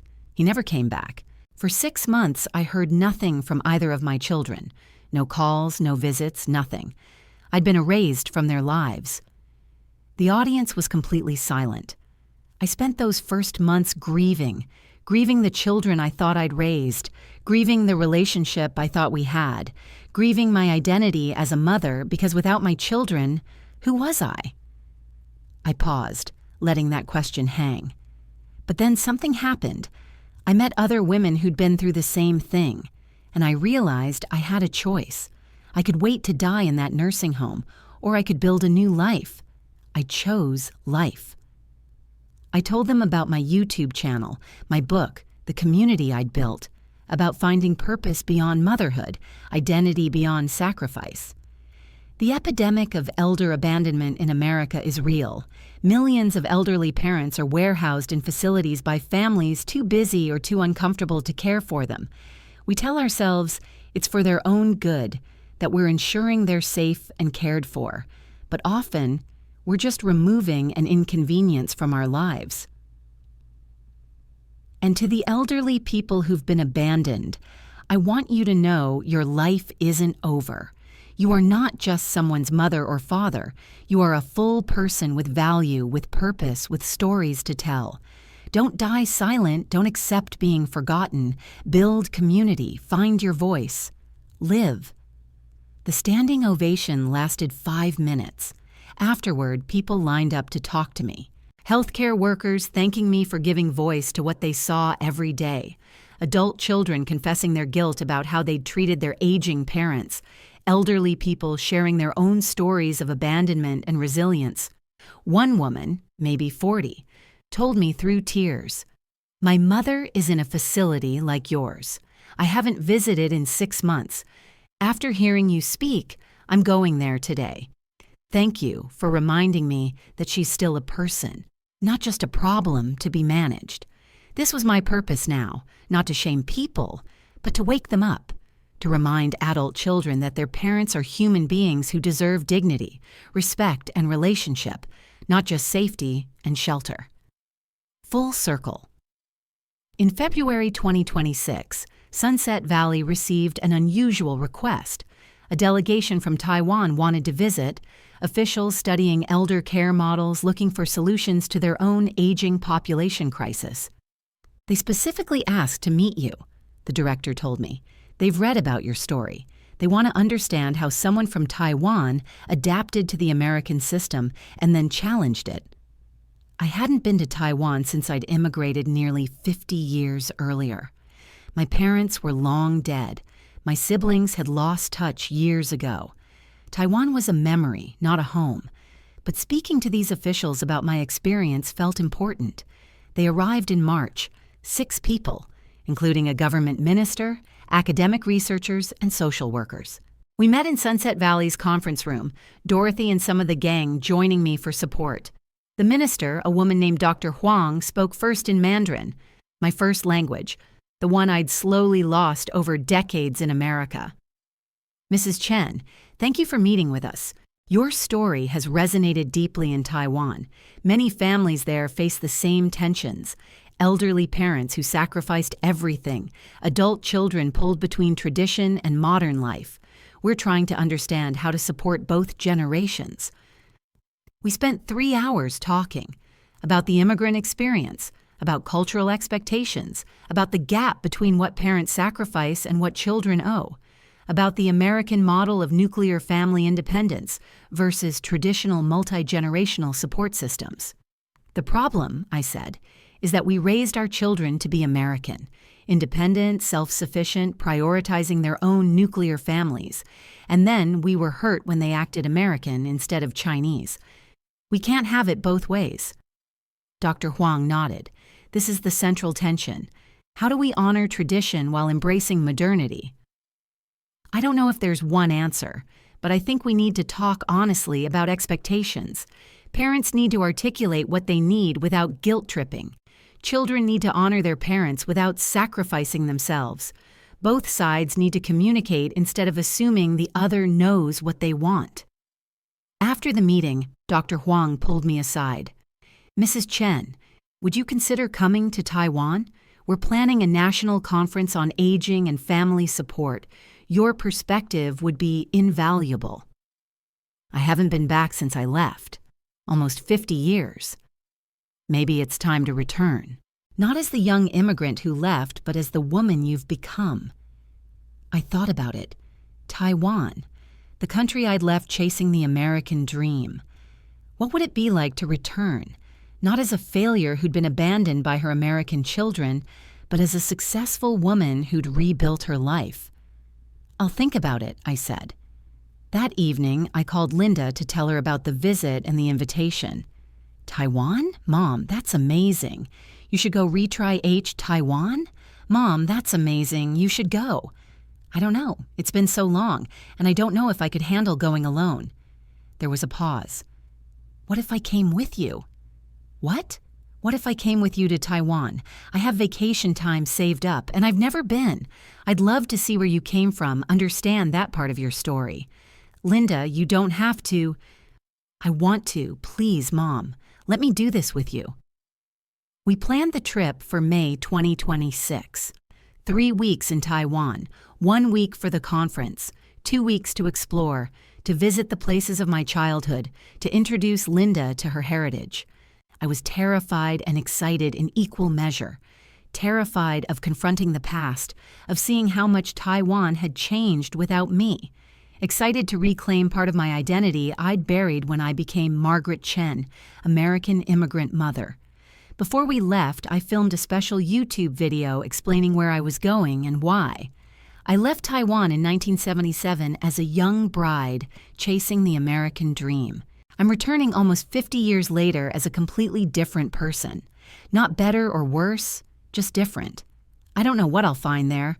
Probably not home, since home is something you carry with you, not a place you return to. But I'm excited to reconnect with my roots, to remember the girl I was before I became the woman I am. The response was overwhelming.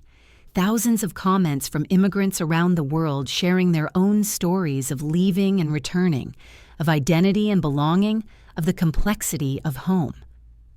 Linda and I flew to Taipei in early May.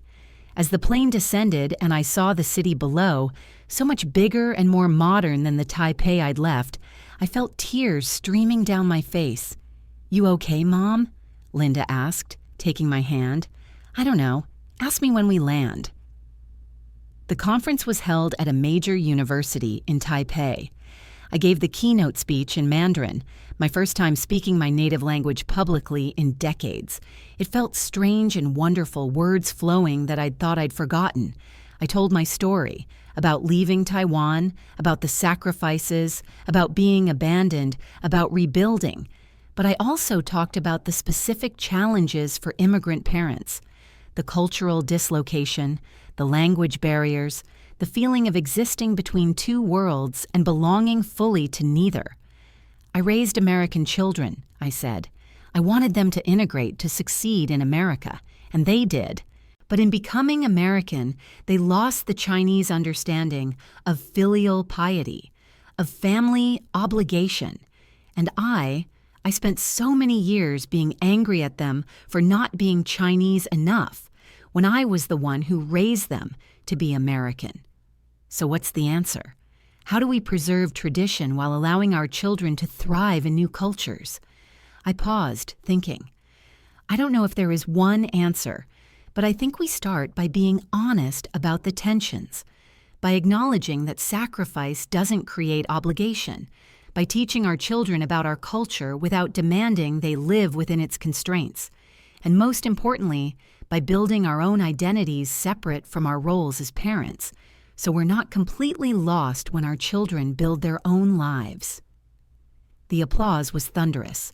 Afterward, dozens of people wanted to talk to me, Taiwanese mothers facing similar struggles with their American-educated children, adult children trying to navigate between tradition and modernity, social workers and policymakers trying to create systems that support multiple generations. But the most meaningful conversation was with an elderly woman who approached me as the crowd was dispersing. She was in her 80s, elegant in traditional Taiwanese dress, her hair snow white. "Mrs. Chen," she said in Mandarin, "my name is Mrs. Liu. I believe I knew your mother." My heart stopped. "You knew my mother?" "Yes. We were neighbors in Dadao Cheng when you were a girl. I heard you were speaking here and I had to come. Your mother, she would be so proud of what you've become." We sat together in the empty auditorium, this woman who'd known my mother, and talked about the past, about my family, about the Taipei of the 1960s and 70s, about my mother's dreams for me.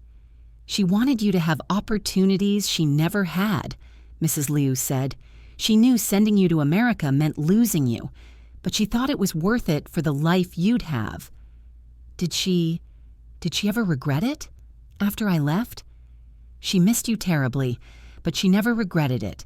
She'd hear about your successes, your children's educations, their achievements, and she'd tell everyone about her daughter in America. You made her proud." I cried then, grieving for my mother who I'd barely known as an adult, who'd made her own sacrifices so I could leave, who died while I was too busy raising David and Linda to visit Taiwan. "I wish I'd come back," I said, "before she died. I wish I'd told her about my life, introduced her to her grandchildren." "She knew you loved her, and she knew the sacrifice of immigration, how you couldn't easily return. That's why she let you go in the first place." After Mrs. Liu left, Linda found me still sitting in the auditorium. "Mom, you've been gone for an hour. I was worried." I told her about Mrs. Liu, about my mother, about the chain of sacrifice and loss that connected generations of women in our family. "Your grandmother sacrificed so I could come to America. I sacrificed so you and David could succeed here. And you've been sacrificing your happiness trying to honor those sacrifices. When does it end?" "I don't know," Linda said quietly. "Maybe with me? Maybe I can be the generation that breaks the cycle, that builds a life based on choice rather than obligation. I hope so. I don't want you to spend 40 years giving everything away and then feel betrayed when no one is appropriately grateful. Is that how you feel, betrayed?" "I did, for a long time. But now I understand better. You and David didn't betray me.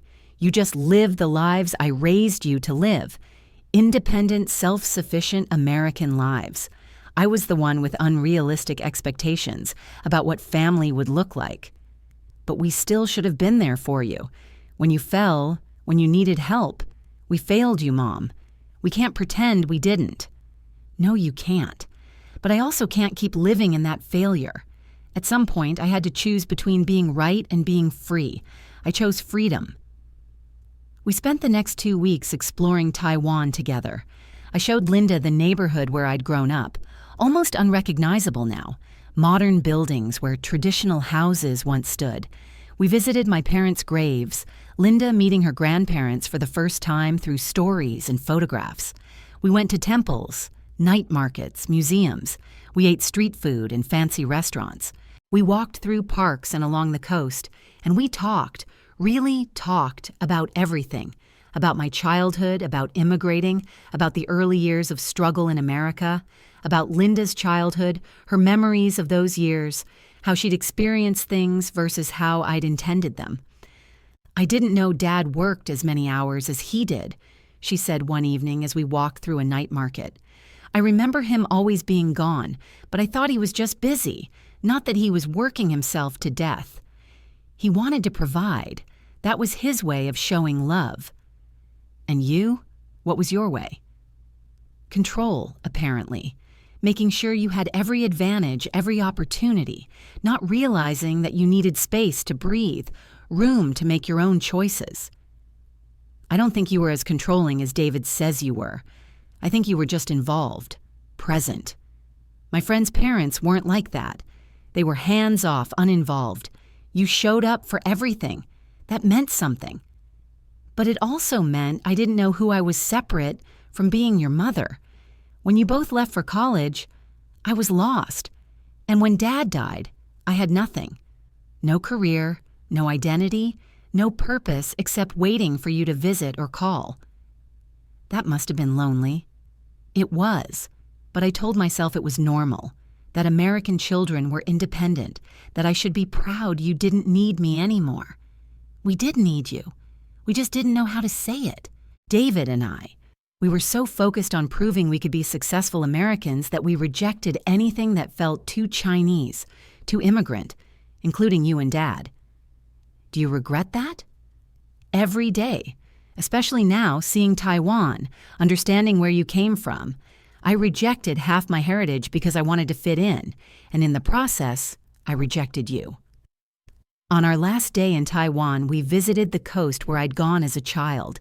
The beach was still there, though surrounded now by development and tourism infrastructure. We walked along the shore, watched the sun set over the Taiwan Strait. "Thank you for bringing me here," Linda said, "for sharing this part of your life with me. Thank you for coming, for giving us the chance to start over. Do you think David will ever come around? I don't know. Some people can't face what they've done. It's too painful, too shameful, so they just avoid it. I almost did that. When I first saw your book, read the interviews, my instinct was to hide, to pretend you weren't my mother, that the woman in those stories was someone else. It took me months to work up the courage to call you, but you did call. That's what matters. What about Dad? Do you think he would have been proud of what you've done? I thought about James, hardworking, traditional, focused on providing. Would he have understood my transformation? Would he have supported it? I think he would have struggled with it, the public nature of it especially. He believed in privacy, in keeping family matters within the family, but I also think, I hope, he would have understood that I had to find a way to survive. And this was mine. We flew back to Boston in early June, exhausted but closer than we'd been since Linda was a child. She'd taken 3 weeks off work, the longest vacation she'd had in years, and said she felt different. "I don't know what I'm going to do yet," she told me as we waited for our luggage, about the job, the marriage, everything. "But I know I can't keep living the way I was. Life is too short to spend it being miserable, just to honor someone else's sacrifices. You're allowed to choose differently. You're allowed to build the life that works for you. Even if it disappoints people, especially then. Disappointment is their problem, not yours. New beginnings." The summer of 2026 brought unexpected changes. Linda, true to her word, started making different choices. She took a leave of absence from her law firm to figure out what she actually wanted. She and her husband started couples therapy and began the difficult work of rebuilding their marriage. And she visited me every other weekend without fail. We'd walk around Sunset Valley's grounds, have lunch together, talk about her therapy sessions and her struggles with redefining success. I realized I never asked myself what I wanted, she told me one afternoon. I just did what I thought I was supposed to do, what you and Dad wanted, what my professors expected, what the firm demanded. I was successful by every external measure and completely empty inside. What do you want? I don't know yet. That's what I'm trying to figure out. But I know I want a life that feels like mine, not a life I'm living to make someone else proud or to justify someone else's sacrifices. In August, Linda made a decision. She was leaving her law firm. Not immediately. She'd give appropriate notice, transition her cases. But she was done with corporate law. What will you do instead? I asked. I'm thinking about teaching. Law school, maybe, or advocacy work. Something that feels meaningful instead of just lucrative. Your father would have been concerned about the financial implications. I know. But Mom, Richard and I don't need 2 massive salaries. We were just accumulating money because that's what you're supposed to do. But for what? We don't have kids. We barely travel because we're always working. What's the point of all that money if we're miserable? There's no point. Your father and I, we thought financial security was the key to happiness. We killed ourselves working to give you that security. But happiness doesn't come from security. It comes from purpose, from connection, from living authentically. I wish I'd learned that earlier. You're learning it now. That's what matters. In September, my book was released in paperback with updated material, a new epilogue about Linda's return, about our trip to Taiwan, about the complicated process of reconciliation. It became a bestseller again, introducing my story to a whole new audience. But the most unexpected development came in October, on the 3rd anniversary of being dropped at Sunset Valley. I was sitting in the common room working on a draft of my second book, a collection of stories from other abandoned elders, when Jessica from the front desk found me. Mrs. Chen, there's someone here to see you. Who? He said he's your son. My heart leaped and sank simultaneously. David. After more than a year of silence since our confrontation, he was here. I followed Jessica to the lobby. David stood near the entrance, holding a bouquet of flowers, looking uncomfortable and uncertain. Hi, Mom. David. Can we talk, please? I nodded and led him to the quieter sitting area off the main lobby. We sat down, the flowers between us like a peace offering. I know it's been a while, he started. 14 months. Right, 14 months. He took a breath. I've been in therapy, Jennifer insisted. She said if I didn't deal with my issues around you and what we did, our marriage wasn't going to survive. And what did you discover in therapy? That I was angry at you.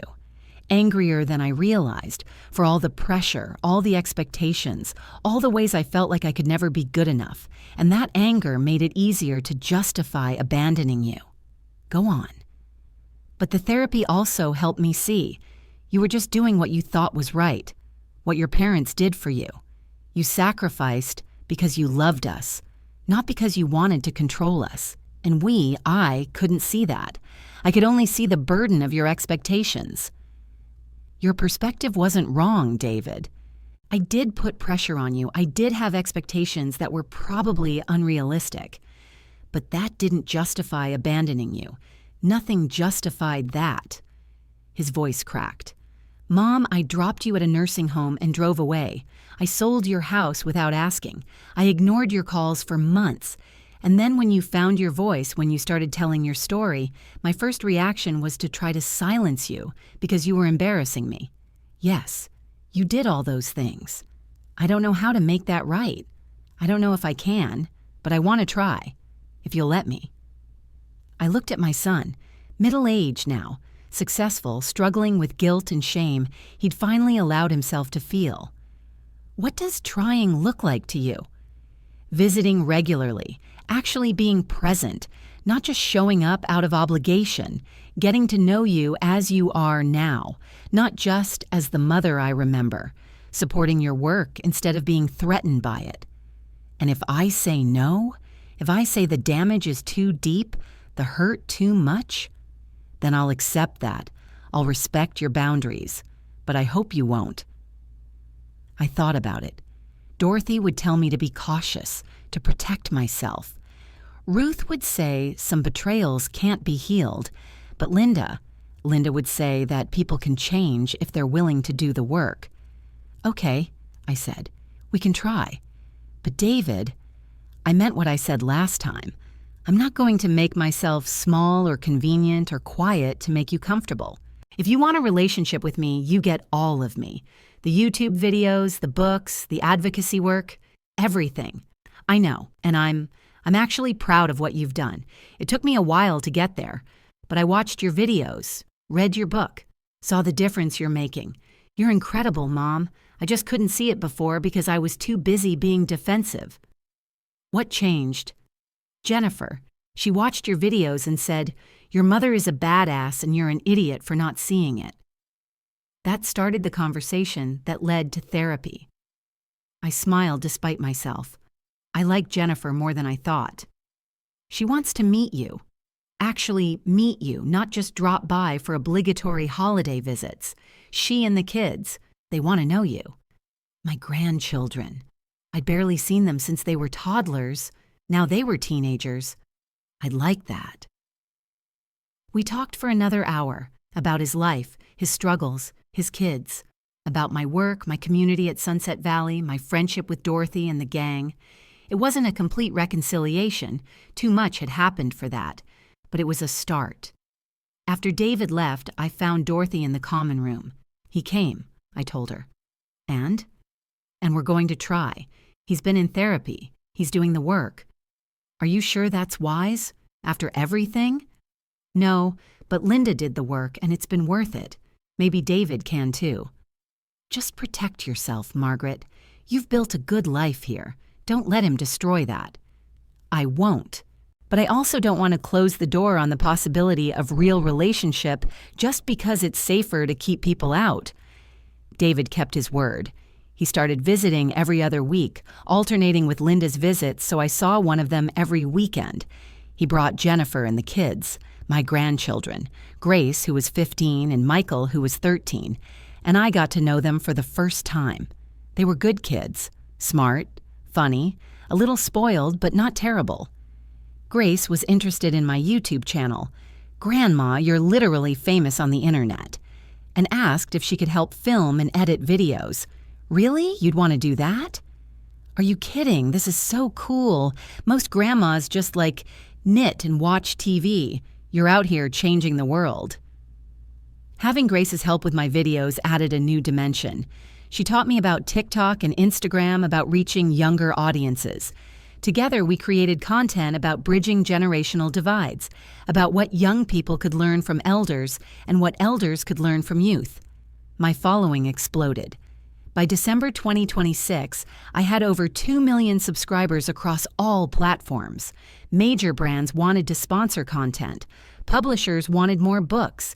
Speaking engagements flooded in faster than I could accept them. At 71 years old, I'd become an accidental influencer and activist. The documentary about my life, the full-length version, not just the short from earlier, premiered at Sundance in January 2027. It won the Audience Award and was picked up by a major streaming service. Suddenly, everyone knew my story, not just in America, but globally. Messages came from adult children apologizing to their parents, from elderly people finding courage to build new lives, from families starting difficult but necessary conversations about expectations, sacrifice, and obligation. I was making a difference, real difference. But with visibility came criticism. Some people accused me of elder abuse. She's exploiting her own abandonment for profit. Others said I was a terrible mother who drove my children away. Conservative commentators used my story to attack American individualism. Progressive ones used it to critique immigrant tiger parenting. Everyone had opinions about my life, my choices, my family. How do you handle it? Grace asked one day when we were filming. All the negative comments? I remember why I'm doing this. Not for validation or approval, but because someone needs to tell these stories. And if telling my truth helps even one person feel less alone, it's worth the criticism. But doesn't it hurt when people say mean things? Of course, but hurt is better than silence. For too long, I was silent about my pain. I protected my children's reputations by hiding my abandonment. Never again. In March 2027, I received an invitation from the White House. The president wanted to host a summit on aging in America, and I was being asked to speak about elder care, family dynamics, and the support systems needed for aging populations. The White House? I was stunned. Why me? Because you've become the voice of a population that's usually voiceless, my publicist explained. Elderly Americans who've been marginalized, forgotten, warehoused. The administration wants to address these issues, and they want your input. I attended the summit in April with Dorothy, Ruth, and Agnes as my guests. If I'm representing forgotten elders, I'm bringing forgotten elders with me, I told the organizers. We spent 2 days in Washington, meeting with policymakers, healthcare experts, and other advocates. I spoke on a panel about the immigrant elder experience, about the unique challenges faced by first-generation Americans, aging in a country that often didn't value or understand them. My parents' generation had built-in support systems, I said. Extended family, community networks, cultural expectations of filial piety. My generation, we immigrated, scattered, raised children in a different cultural context. Now we're aging without those traditional supports, but we're also not fully integrated into American support systems. We're caught between worlds. The response was overwhelming. Policymakers promised new initiatives, increased funding for elder care, programs specifically targeting immigrant elders. I didn't know if they'd follow through. Politicians made a lot of promises, but at least the conversation was happening. On the flight home, Dorothy squeezed my hand. Margaret Chen, from forgotten nursing home resident to White House advisor. Who would have thought? Not me. 3.5 years ago, I thought my life was over. And now I'm just getting started. Legacy. By the fall of 2027, 4 years after being abandoned, I'd settled into a rhythm. YouTube videos twice a week, speaking engagements once or twice a month, book projects ongoing, regular visits from Linda and David, growing relationships with my grandchildren, coffee every morning with Dorothy and the gang. Sunset Valley had become my community, my home. Not the home I'd imagined. I'd always thought I'd age in place in that Lexington house, but a home nonetheless. I turned 72 in October. Linda and David threw me a birthday party in Sunset Valley's common room. They invited not just family, but residents and staff, my YouTube community members who lived locally, friends I'd made through advocacy work. It was a full room, over 100 people celebrating me. Not out of obligation, not to check a box, but because they genuinely cared. Looking around at that party, I realized something profound. I had more community now, at 72, than I'd ever had when I was married and raising children. Then, I'd been isolated in my role as mother, defined entirely by my family. Now I was connected to hundreds of people through shared experience and purpose. "Speech!" someone called out. I stood up, my heart full. Thank you all for being here. 4 years ago, I stood in the lobby of this building and watched my son drive away. I thought that was the end of my story, the sad conclusion to a life of sacrifice and service. I thought I'd been discarded, forgotten, erased. The room was silent, but I was wrong. That wasn't the end. It was the beginning of finding my voice, the beginning of building community with incredible people. I gestured to Dorothy and the gang, who taught me that life doesn't end when your children stop needing you. The beginning of understanding that my value doesn't come from my role as mother, but from who I am as a person. I'm not grateful for being abandoned. I wouldn't wish that pain on anyone.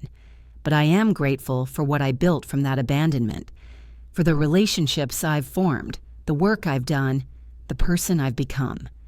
So thank you, all of you, for being part of this unexpected, complicated, beautiful chapter of my life. The room erupted in applause. David and Linda were both crying. Grace filmed the whole thing for a special birthday video. Later, when most guests had left and it was just family, Linda pulled me aside. "Mom, I have something to tell you. I'm pregnant." I gasped. "Pregnant? But you and Richard, I thought you weren't sure about kids." We weren't. But we've been doing a lot of work on ourselves and our marriage, and we realized we want a family, not to fulfill some obligation or expectation, but because we actually want to be parents. "Oh, Linda." I pulled her into a hug. "I'm so happy for you." "I'm terrified," she admitted. "Terrified I'll make the same mistakes you did, that I'll sacrifice too much or expect too much or mess up my kid the way—" She stopped. "The way I messed you up?" I wasn't going to say it that way. "But it's what you meant. And it's okay. You're allowed to learn from my mistakes. How do I avoid them? How do I be a good mother without losing myself? I don't know, but I think it starts with building a life that's yours before the baby comes, having identity, purpose, community beyond motherhood. So when the baby grows up and doesn't need you anymore, you're not left with nothing. Will you help me? Will you be there?" "Of course. But Linda, I'm going to be a different grandmother than I was a mother. I'm not going to hover or control or push. I'm going to support and love and be present, but I'm not going to lose myself again." That's exactly what I want. David joined us, having overheard. Jennifer and I want another baby too. We're thinking about starting the process soon. 2 new grandchildren, I marveled, after all this time. "We want them to know you," David said. "Really know you. Not the obligatory visit grandmother, but the real you. The badass YouTube star who rebuilt her life. I don't know if I'm a badass. I'm just someone who refused to disappear quietly." "That's what makes you a badass," Grace interjected, coming over to join our family huddle. "You could have accepted what they did to you, but you didn't. You fought back." Looking at my family, complex, imperfect, but here and trying, I felt something I hadn't felt in years. Hope for the future. Not for my future specifically, but for the future of family relationships. Maybe David and Linda would do better with their children than I'd done with them. Maybe they'd learned from my mistakes. Maybe the next generation would find a better balance between independence and connection, between honoring parents and building their own lives. In November 2027, I received devastating news. Dorothy had been diagnosed with stage 4 pancreatic cancer. The prognosis was grim, 6 months, maybe less. "Well," she said when she told me, "I always said I'd go out on my own terms. Guess the universe is calling my bluff." I was heartbroken. Dorothy had been my rock, my inspiration, my best friend through this whole journey. The thought of losing her was unbearable. "What do you need?" I asked. "I need you to keep going, keep doing the work, keep telling the truth. Don't let my story end with some sad nursing home death. Make it mean something." "How?" "Tell it. Film it. Document what it's like to die in a place like this, surrounded by people who care versus dying alone and forgotten. Show people what good end-of-life care looks like." "Dorothy, I don't know if I can—" "You can. You're strong enough. And it's important. Most people die hidden away, their final chapter written by others. I want to write my own ending." So we filmed Dorothy's last months. Not every moment. We weren't exploiting her death, but the significant ones. Her conversations with family members about end-of-life wishes, her reflections on life, on motherhood, on abandonment and resilience, her advice for others facing their mortality. "I'm not afraid of dying," she told the camera one day. "I'm 86 years old. I've lived a full life. What I'm afraid of is dying forgotten, like I never mattered. That's why this matters." She gestured at the camera. "Because it's proof that I existed, that my story mattered, that I wasn't just warehoused and waiting to die."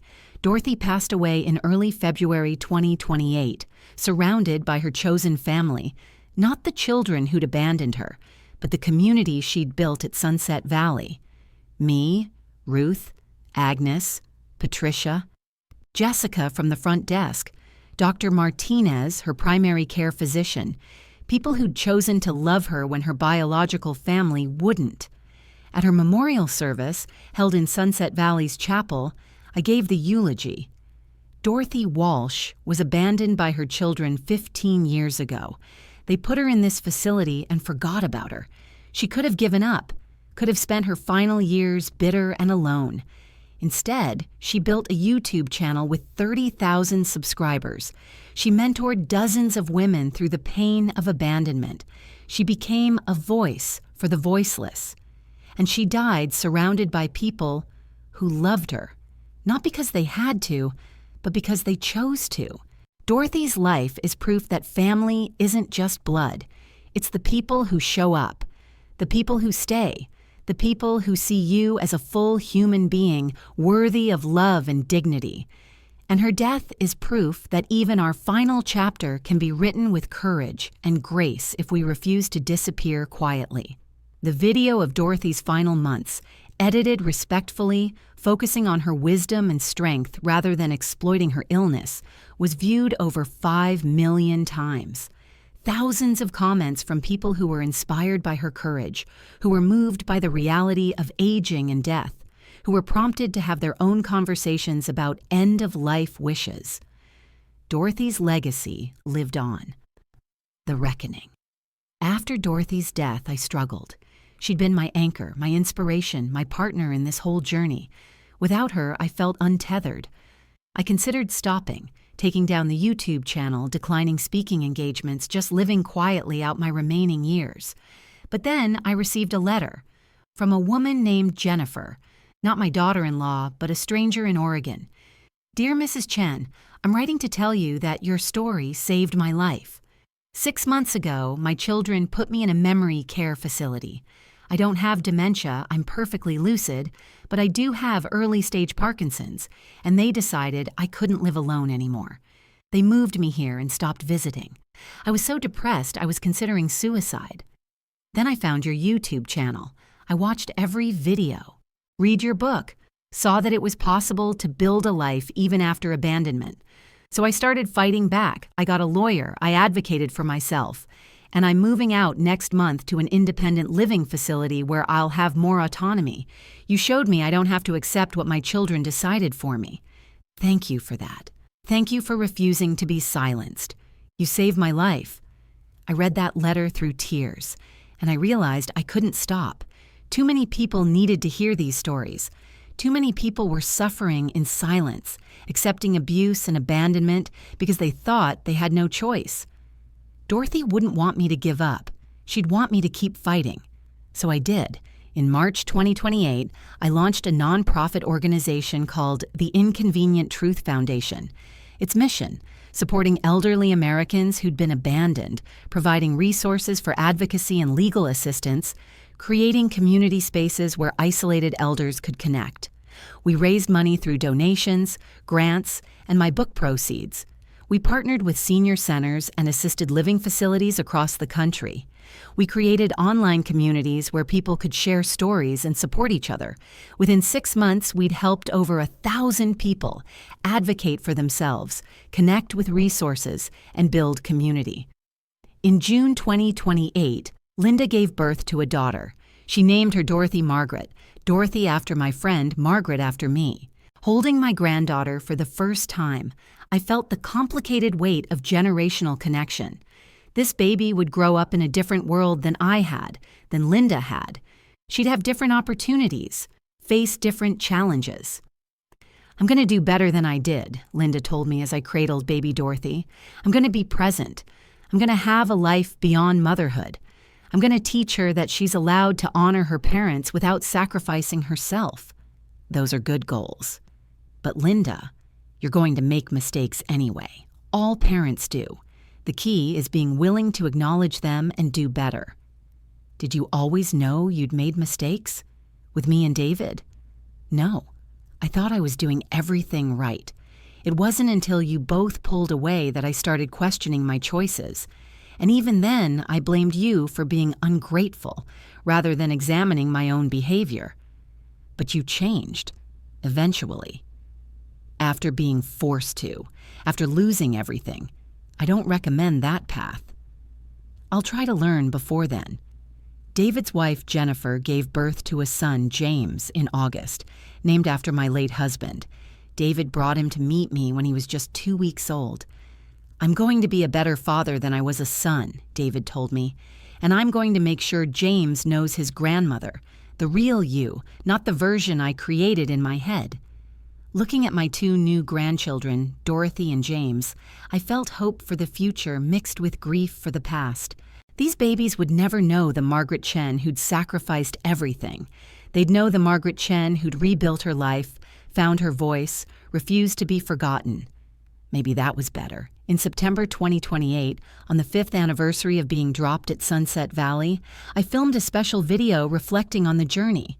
5 years ago today, my son left me at this nursing home and never came back. For the first 6 months, I was devastated. I'd lost everything. My home, my identity, my purpose. I thought my life was over. But over the past 5 years, I've built something I never could have imagined. A community, a platform, a purpose. I've helped thousands of people advocate for themselves, find their voices, refuse to accept abandonment as the end of their stories. My children did come back eventually. We have relationships now, imperfect, still healing but real. They're present in my life. They know me as a full person, not just their mother. And I'm about to become a grandmother again to babies who will grow up knowing the real me. So what have I learned in 5 years? That abandonment doesn't have to define you, that you can build a life at any age, that your value doesn't come, that abandonment doesn't have to define you, that you can build a life at any age, that your value doesn't come from your relationships, but from who you are as a person. And most importantly, that it's never too late to find your voice and tell your truth. To anyone watching this who's been forgotten, warehoused, discarded, I see you. Your story matters. Your life isn't over. You have value beyond your role as parent or grandparent. Build community. Find purpose. Refuse to disappear quietly. And to the adult children who've abandoned their elderly parents, I hope this makes you uncomfortable. I hope it makes you pick up the phone, visit the facility where you've warehoused your mother or father, have the difficult conversations you've been avoiding, because one day you'll be old too. And the precedent you're setting now is how your own children will treat you. The video went viral, viewed over 10 million times in the first week. It sparked a national conversation about elder care, family responsibility, and the epidemic of loneliness among America's elderly population. News outlets ran stories. Politicians proposed legislation. Families had difficult conversations they'd been avoiding for years. Change was happening. Real systemic change. Full circle. In October 2028, I received an unexpected invitation. The Taiwanese government wanted to honor me with a national award for cultural contributions, for bridging the gap between immigrant parents and their American-born children, for giving voice to a generation caught between two worlds. The ceremony would be held in Taipei in December. Linda and David both wanted to come with me, bringing their families. A family trip to Taiwan, Linda said. All of us together. That feels significant. It does, I agreed, returning to where it all started with 3 generations of our family. We flew to Taipei in early December. Me, David, Jennifer, Grace, Michael, Linda, Richard, and baby Dorothy, little James, was still too young to travel. My first time returning to Taiwan since the trip with Linda 2 years earlier, their first time ever. Taiwan welcomed us warmly. The government arranged tours, cultural experiences, meetings with local advocates working on similar issues. My grandchildren were fascinated by their heritage, asking 1,000 questions about what life had been like when I was young. "It's so different from America," Grace observed as we walked through a night market. "The respect for elders here. People actually care about their older relatives." "It's changing here too," I told her. "As Taiwan modernizes, younger generations are adopting more Western values. But yes, traditionally, filial piety was paramount. You honored your parents, cared for them in old age. It was non-negotiable. Is that better? Or is it just a different kind of pressure?" "Both. It meant elderly people weren't abandoned, weren't forgotten, but it also meant adult children sacrifice their own lives and dreams out of obligation. There's no perfect answer, just trade-offs." The award ceremony was held at the Presidential Office Building, a grand affair with dignitaries, media coverage, and speeches in both Mandarin and English. I wore a traditional kipao, connecting to my roots while representing who I'd become. The president spoke about the importance of honoring elders while also supporting younger generations, about finding balance between tradition and modernity, about the specific challenges facing immigrant parents whose children grew up in different cultures. Then it was my turn to speak. I stood at the podium, looking out at hundreds of people, and felt the weight of my journey. From the young bride who'd left Taiwan in 1977 with nothing but hope, to the abandoned mother in 2023 convinced her life was over, to this moment, being honored by my birth country for finding my voice. "Thank you for this recognition," I began in Mandarin, then switched to English. "I left Taiwan almost 50 years ago as Margaret Liu, a young woman chasing the American dream. I'm returning as Margaret Chen, a woman who lost everything and rebuilt herself. The journey between those 2 points was painful, complicated, and ultimately transformative. I sacrificed everything for my children's success. That's what immigrant parents do. We give up our own dreams so our children can achieve theirs. But I didn't understand that sacrifice creates an impossible debt. My children couldn't repay what I'd given because I'd given too much. And when they couldn't meet my unspoken expectations, they pulled away. And when I became inconvenient, they discarded me.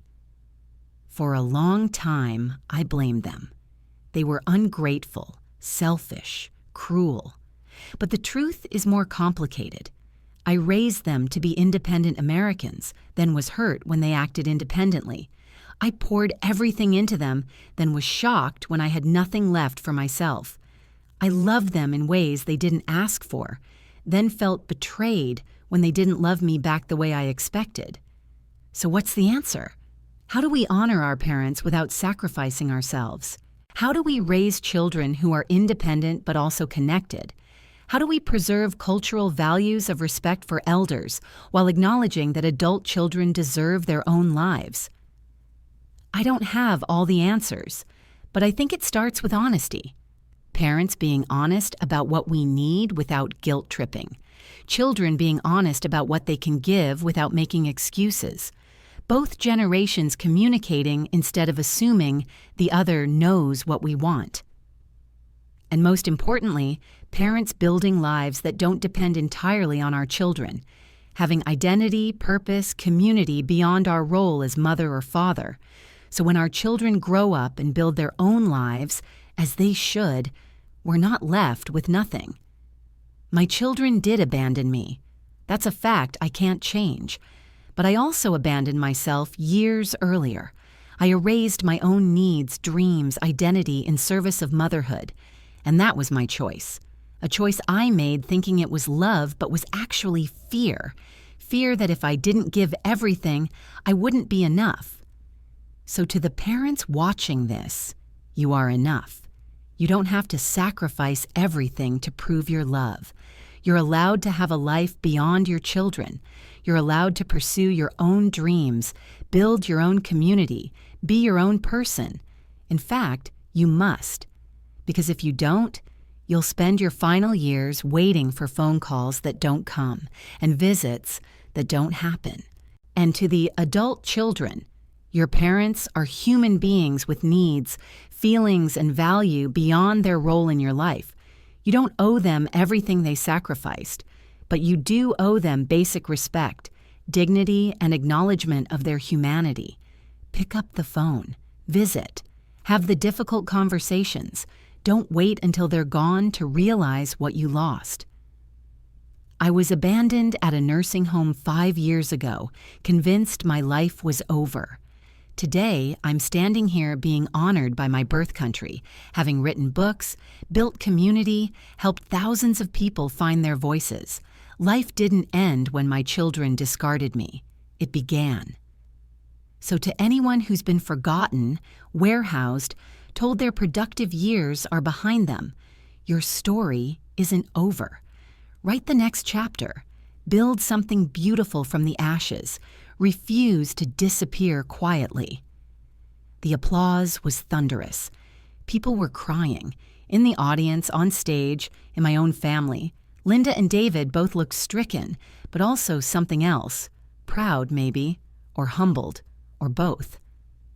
After the ceremony, we gathered for a family dinner at a restaurant overlooking Taipei 101. As we ate and talked, baby Dorothy fussing contentedly in Linda's arms, I looked around the table at my family. They weren't perfect. Our relationships weren't fully healed, but we were here, together, trying. "Mom," David said during a lull in conversation, "thank you for not giving up on us, for giving us the chance to do better. I didn't do it for you," I said honestly. "I did it for me, but I'm glad it worked out for all of us." "Fair enough." He raised his glass. "To Mom, who taught us that it's never too late to start over, to build something new, to find your voice." "To Grandma," Grace added, "the badass who refused to be forgotten." "To Nai Nai," Richard said in Mandarin, "for showing us what strength looks like." We all raised our glasses. Linda was crying, tears dripping onto baby Dorothy's head. "Mom, I'm sorry," she whispered, "for everything, for all of it.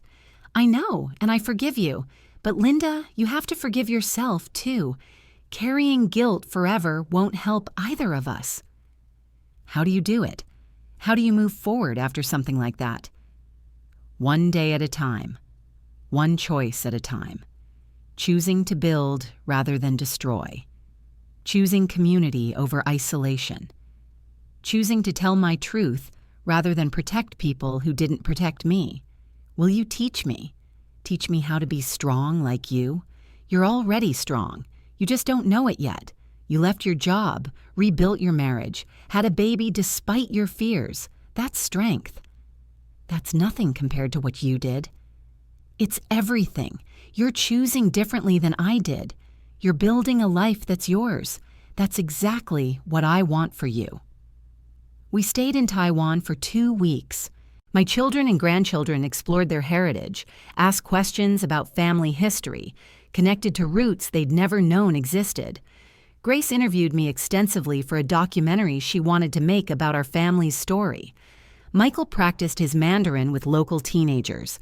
Baby Dorothy was passed around by every elderly person we met, exclaimed over and blessed. On our last day, we visited the coast again, the same beach where Linda and I had stood 2 years earlier. "This is where it started," I told my family. "Right here on this shore. My parents brought me here as a child. I promised myself I'd see the world beyond this island, and I did. I left everything behind to chase the American dream." "Do you regret it?" David asked. "Leaving Taiwan? Immigrating?" "No, but I regret losing myself in the process. I became so focused on being American, on helping you succeed in America, that I forgot who Margaret Liu was. It took being abandoned at 70 to remember." "Who is she?" Linda asked. "Margaret Liu?" I thought about it. She's a survivor, a fighter, someone who refuses to accept what others decide for her, someone who believes her story matters and deserves to be heard. She's who I should have been all along. We stood on that beach, 3 generations of women who carried the same blood but lived vastly different lives. Me, the immigrant mother who'd sacrificed everything. Linda, the successful daughter trying to break generational patterns. Baby Dorothy, who would grow up knowing her heritage and her worth. I want Dorothy to know her story, Linda said. Our story. The whole complicated truth of it. The sacrifices and the mistakes and the redemption. Then tell her. Don't let her grow up thinking family is simple or that love is enough. Teach her that relationships require work, communication, honesty. Teach her that she's allowed to honor her family without losing herself. Will you help me teach her? For as long as I'm here, yes. And after I'm gone, you have all the videos, all the books, all the stories. Dorothy will know her grandmother, the real one, not some sanitized version.